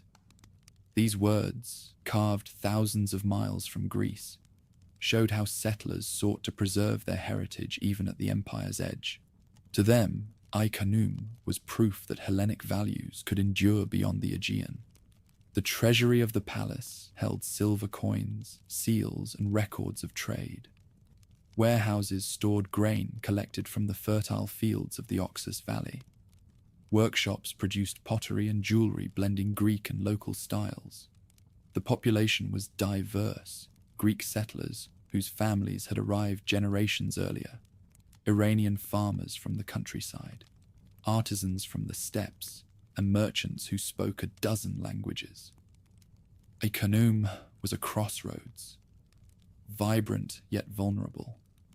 The first hints of danger came in scattered raids. Saka warbands probed the outskirts, testing defenses and carrying off herds. Scouts reported larger movements beyond the river, but for a time the walls held. Inside, life continued, though with unease. Priests tended both Greek temples and Iranian fire altars. Actors staged comedies in the theatre. Philosophers debated in shaded courtyards. Yet every caravan that failed to arrive, every field left untilled by fleeing farmers, reminded citizens that the horizon was no longer safe. By the 140s BC, the threat turned into siege. Whether it was the Sakas, the Yuezhi, or both in succession, ancient sources are unclear. Archaeology provides the silent testimony. Thick destruction layers show that flames consumed the palace and public buildings. Charred beams lie where roofs once stood, and smashed pottery litters the floors. Hoards of coins were buried hastily, never to be retrieved, their owners perhaps killed before they could return.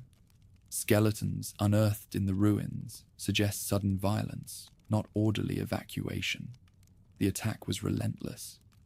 Nomadic cavalry encircled the city, cutting off supply routes. Archers harassed defenders on the walls, while others set fire to surrounding fields. Inside, panic grew as granaries dwindled. Refugees crowded the streets, swelling the population beyond capacity. The once proud gymnasium became a shelter, the theatre a barracks. Every able-bodied man was pressed into defense. But against waves of horsemen and fire, the walls could only delay the inevitable.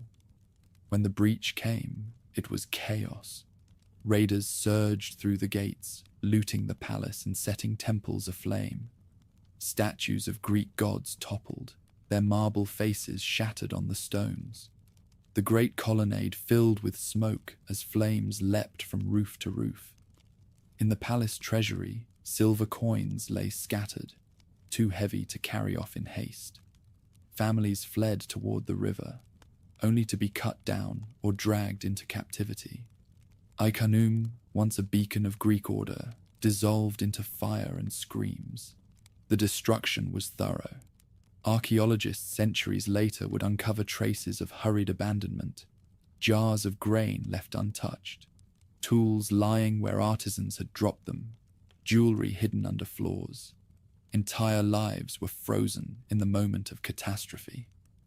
Unlike cities that were conquered and rebuilt, Ai Khanoum was abandoned. The nomads who overran it did not settle its ruins. They left ashes and silence. For the Greco-Bactrian kingdom, the fall of Ai Khanoum was more than the loss of a city.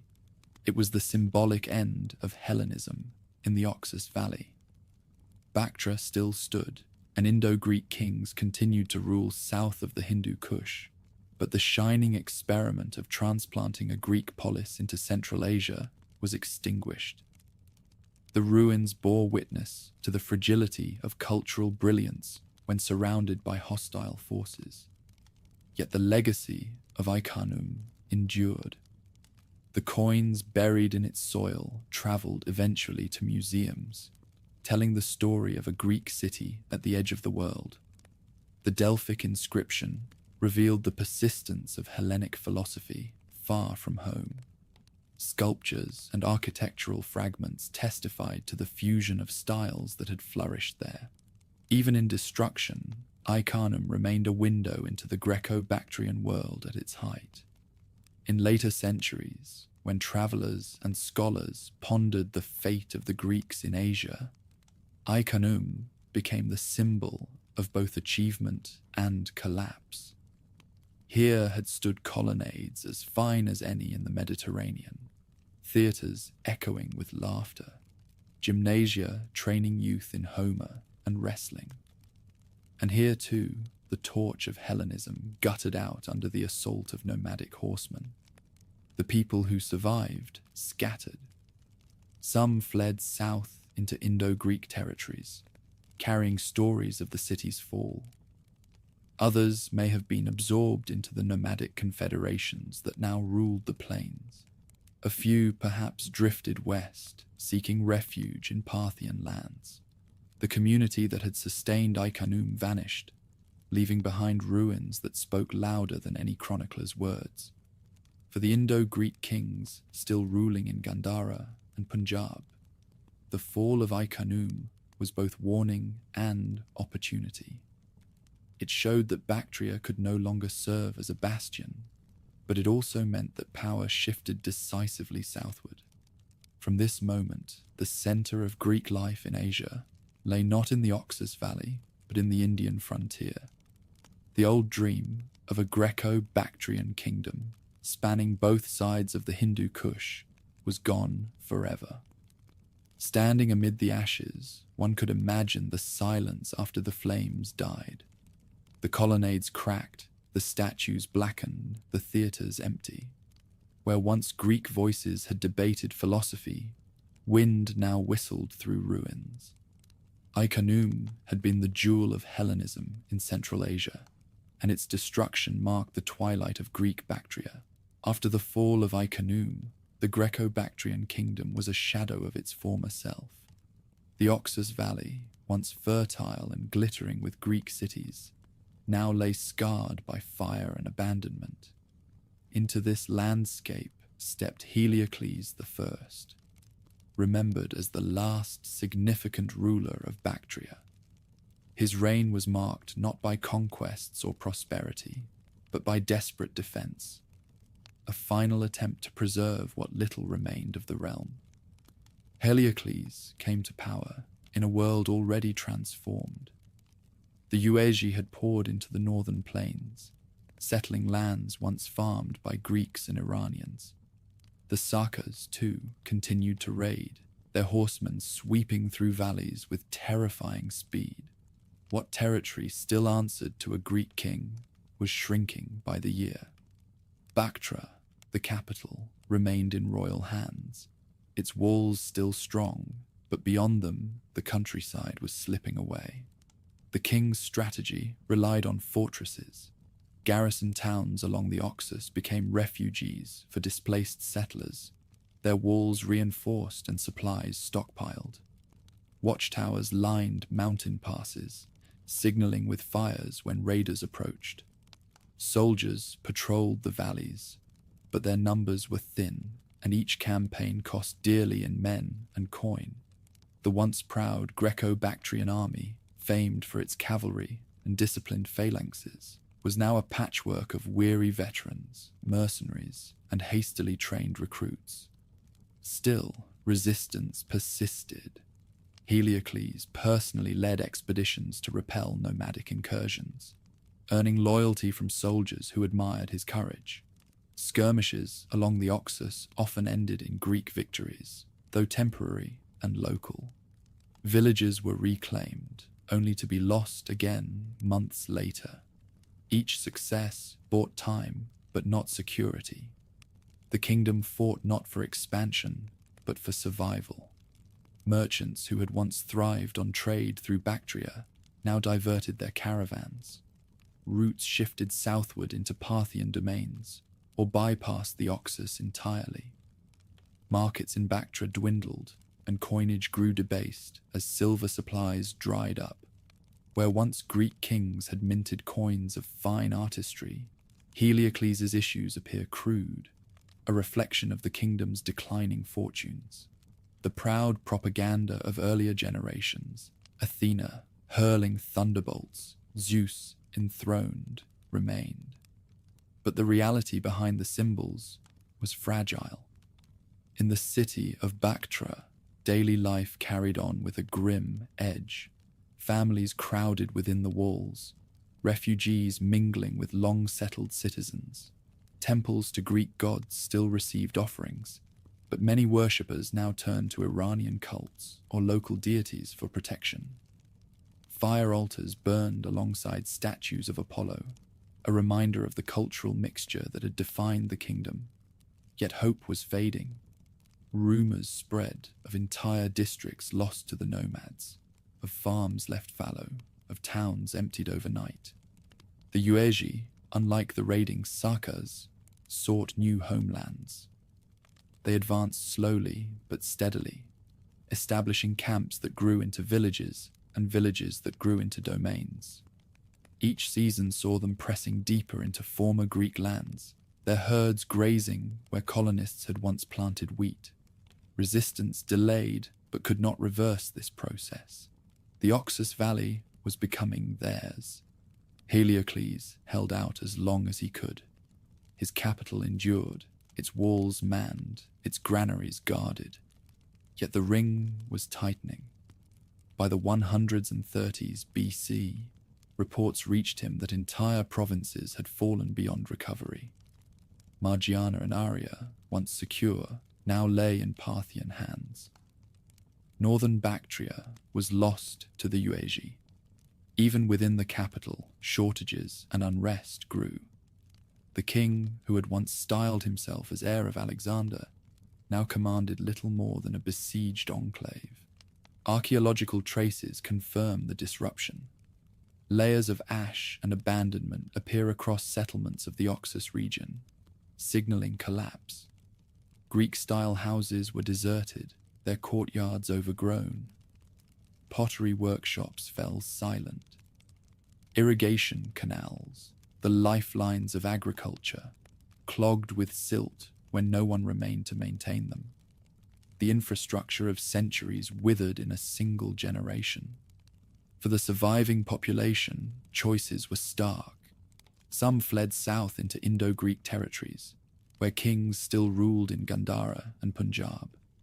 Others surrendered to the nomads, integrating into new tribal confederations. A few may have joined Parthia, serving as mercenaries or settlers on its fringes. The dream of a stable Greek kingdom in Bactria had ended, leaving its people to scatter into other societies. Heliocles himself fades from the record. Coins bearing his name survive, but after the 130s BC, they disappear. Whether he died in battle, was killed in revolt, or simply ruled until his capital fell, history does not say. What is certain is that no Greek king reigned in Bactria after him. The land that had once been Alexander's hard-won frontier was now the possession of nomadic tribes, the seedbed of a new power that would later become the Kushan Empire. The fall of the last kings of Bactria marked a profound shift. For nearly 2 centuries, Greeks had ruled the Oxus Valley, building cities, minting coins, and blending cultures. Their presence left temples, inscriptions, and art that testified to a fusion of Hellenic and Iranian traditions. But political power could not withstand the relentless pressure of migration and war. By 130 BC, Greek rule north of the Hindu Kush was no more. Yet even in collapse, the legacy of the Greco-Bactrians endured. Indo-Greek rulers continued in India, carrying forward Hellenistic traditions in Gandhara and Punjab. Artisans trained in Bactria transmitted techniques southward. The ruins of Iconium and Bactra whispered of a vanished age, inspiring later travelers and historians. The kingdom's death did not erase its influence, it transformed it. When the last fires dimmed in Bactria's palaces, when the last coin of Heliocles passed from hand to hand, an era closed. The Greeks of Bactria had fought valiantly, blending cultures and guarding their frontier against overwhelming odds. Their defeat was not shameful, but inevitable, the consequence of being caught between empires and migrations greater than themselves. In the silence that followed, the Oxus Valley shifted from Greek kingdom to nomadic heartland, setting the stage for the rise of the Yuezhi and the dawn of the Kushan Age. With the fall of Bactria to the Yuezhi and the scattering of its Greek population, one might expect the Hellenistic experiment in Asia to have ended. Yet south of the Hindu Kush, Greek rule persisted for generations. In Gandhara, in the Punjab, and along the Kabul Valley, Indo-Greek kings carried forward the legacy of Alexander and Euthydemus. These rulers governed smaller realms, fractured and embattled, but their cultural impact remained profound. The political stage was crowded. Lines descended from different dynasties competed for dominance. The Eucratid house linked to Eucratides the Great, and the Euthydemid Menandrian line that claimed descent from Demetrius and Menander. Inscriptions and coins show their rivalries. Each ruler minted silver with his own portrait and symbols, asserting legitimacy over contested territories. In many hordes, coins of 2 or 3 kings appear together, evidence that power shifted rapidly, boundaries overlapped, and authority was never uncontested. One prominent figure of this era was Strato I, who reigned for decades in the Punjab. His long rule provided rare stability amid turmoil. Coins bearing his name survive in great numbers, showing him as both warrior and protector. His territories may not have been vast, but endurance gave him weight. Through careful alliances with Indian elites and pragmatic governance, he preserved his throne even as rival Indo-Greek monarchs rose and fell around him. In the Kabul Valley, another branch held sway. Cities there maintained their Hellenistic character longer than most, with Greek inscriptions, temples, and gymnasia still active. Yet even here, adaptation was visible. Bilingual coinage became standard, Greek legends paired with Kharosthi or Brahmi scripts, ensuring that both Greek settlers and Indian subjects recognized royal authority. Deities on coin reverses alternated between Zeus and local symbols, such as elephants, bulls, or the Wheel of Dharma. These coins were not just currency. They were the language of survival in a multicultural world. Religious and cultural life blossomed under this hybridity. Buddhist monasteries thrived under royal patronage, and the Greco-Buddhist art of Gandhara reached new heights. Sculptors carved serene Buddhas draped in Hellenistic robes, their faces calm yet deeply expressive. Reliefs told stories from the Buddha's life in classical style, with columns, friezes, and acanthus leaves framing Indian narratives. These works reveal not only artistic synthesis, but also the acceptance of Greek rulers within Buddhist society.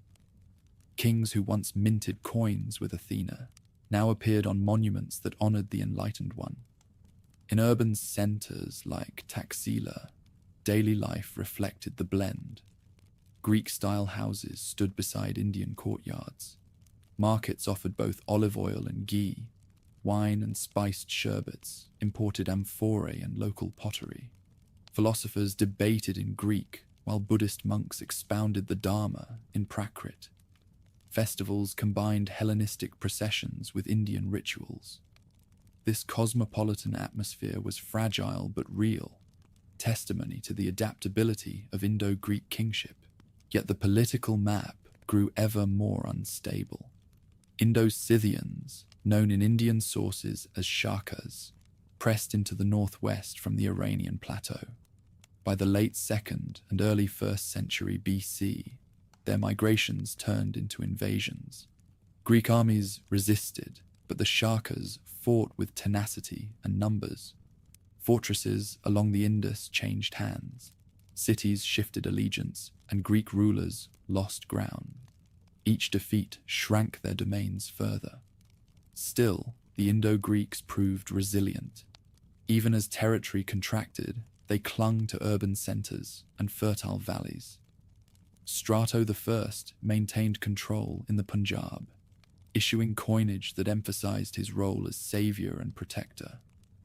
Other kings fortified the Kabul Valley, turning it into a stronghold of Hellenism.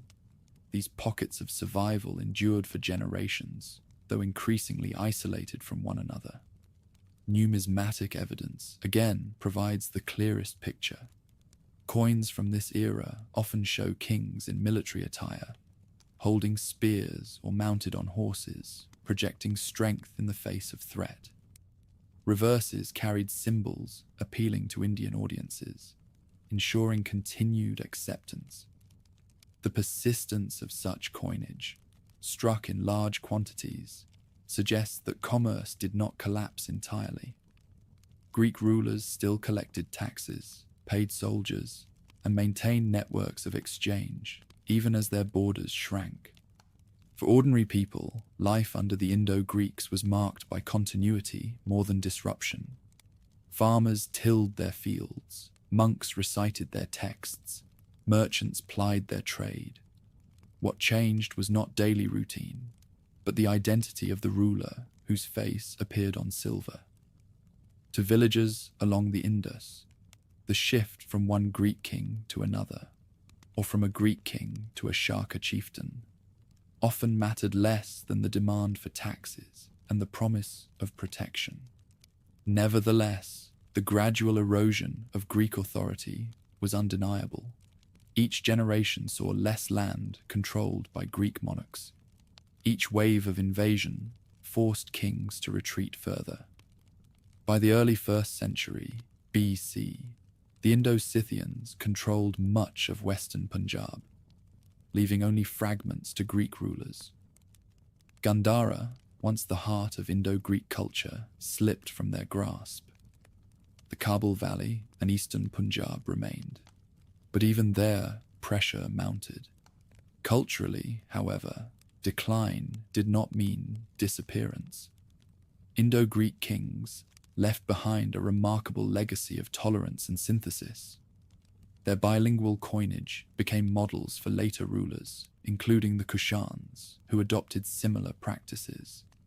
Their patronage of Buddhist art created a visual language that endured long after their thrones were gone. Even their political struggles demonstrated a principle rare in antiquity. Rulers could adapt to local traditions without abandoning their own.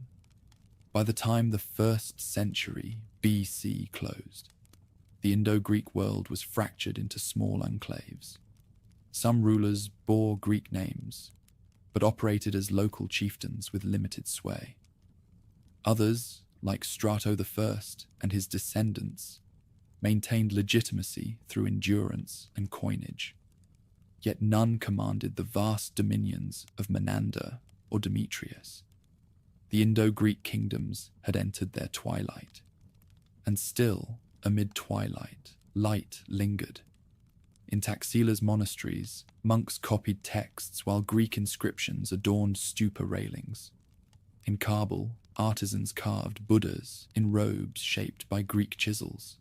Farmers harvested rice and wheat under kings who bore Greek diadems, but spoke to their subjects in Indian languages. This persistence showed that even as political power waned, cultural fusion endured. The decline of the Indo-Greeks was not sudden collapse, but slow erosion.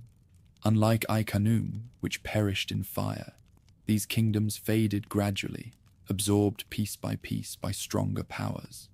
Their survival into the 1st century AD testified to their resilience. Yet their fate was sealed.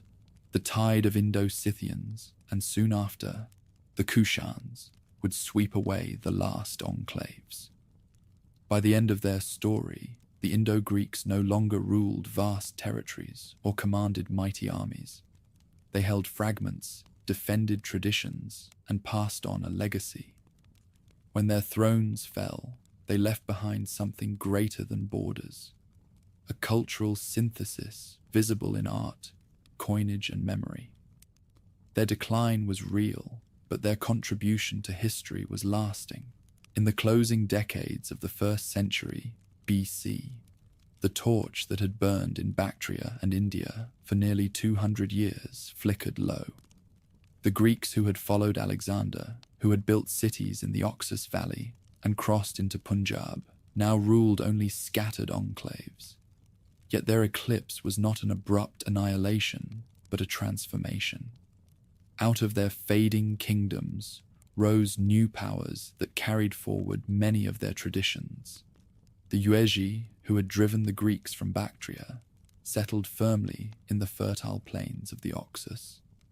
At first divided into 5 tribes, they gradually united under a single leader, Kujula Kadphises, around 30 BC. This unification laid the foundation for the Kushan Empire.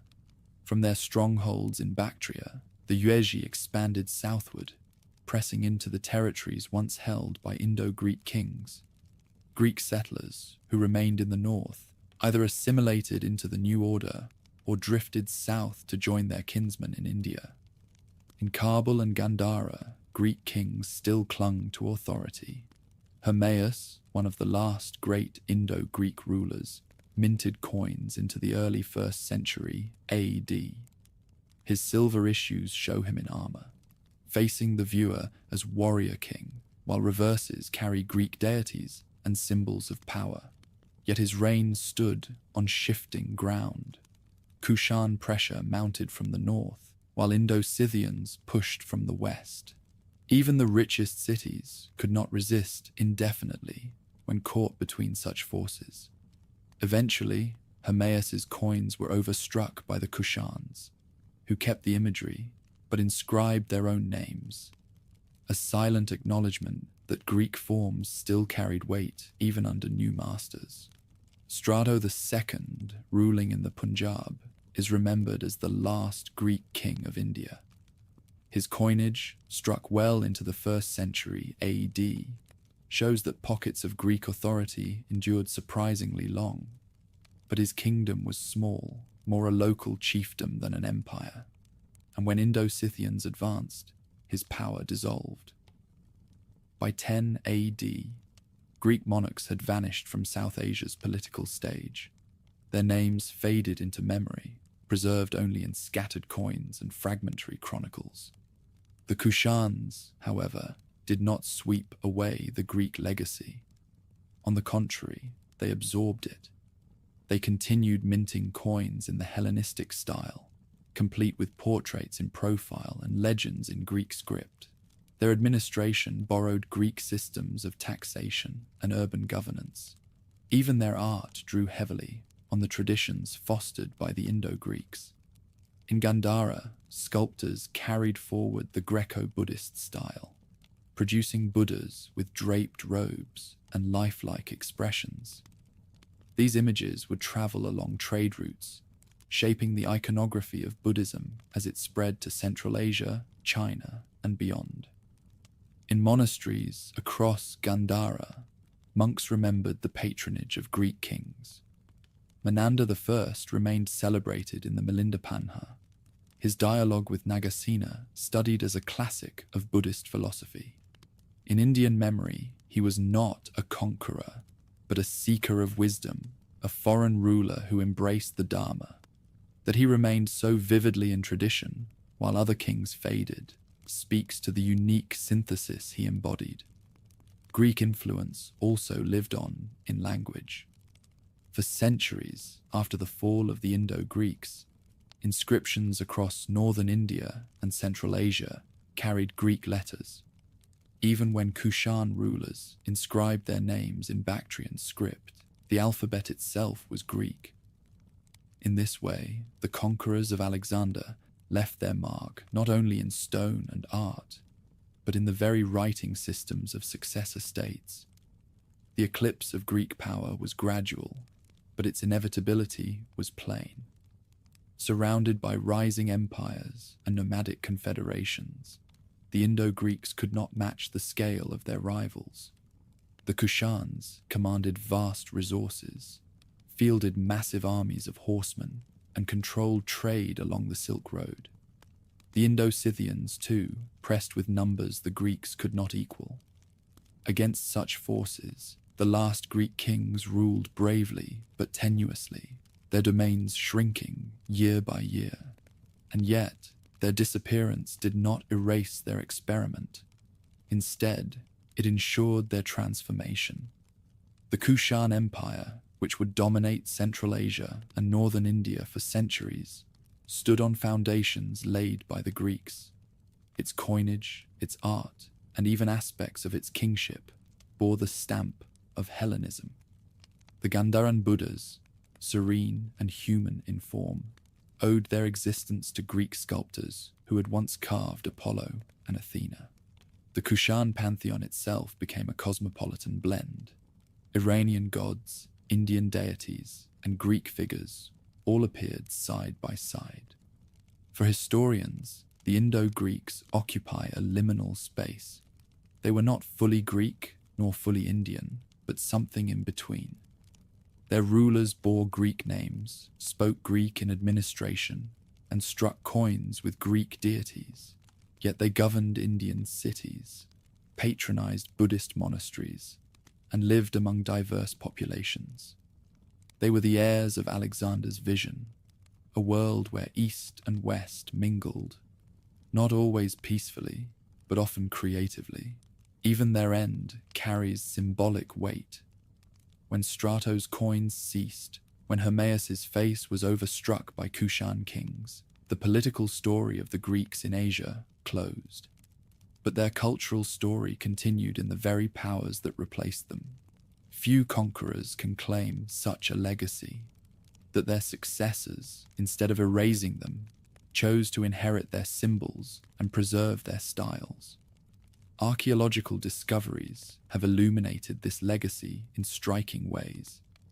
In Taxila, coins of Strato II lie beside Kushan issues, showing continuity across dynasties. In Gandhara, reliefs depict the Buddha beneath Corinthian columns. In Bactria, inscriptions in Greek script reveal the persistence of language even under new rulers. Each fragment tells the same tale. The Greeks vanished as rulers, but not as influencers. For the people who lived through these transitions, the changes may have been less dramatic than they appear in hindsight. Farmers still worked their fields, merchants still traded goods, monks still taught their disciples. Kings changed, coins shifted, but daily rhythms endured. What mattered was stability, and if Kushans or Shakas could provide it better than Greeks, loyalties shifted accordingly. Yet in temples and markets, the echoes of Greek presence lingered. By the 1st century AD, the curtain had fallen on the political story of the Greco-Bactrian and Indo-Greek kingdoms. Yet the drama did not end in silence. It ended in transformation.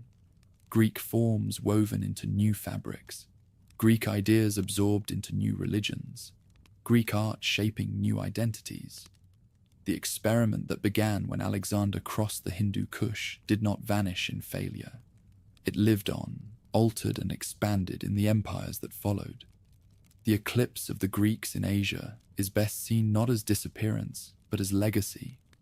They left behind cities, coins and ruins, but more importantly, they left behind cultural bridges. Through their presence, Buddhism gained new artistic expression, trade gained new channels, and ideas crossed boundaries that had once seemed insurmountable. In the story of the ancient world, the Greco-Bactrians and Indo-Greeks were not the main empire builders, but they were connectors, linking civilizations across vast distances. When we stand today before a Gandharan Buddha, carved with the grace of a Greek statue, we see the final fruit of that legacy. The Greeks of Bactria and India may have lost their crowns, but their influence endured for centuries, carried in stone, in art, and in memory. Theirs was not a story of permanent empire, but of enduring transformation, a reminder that cultures, once blended, are never truly lost.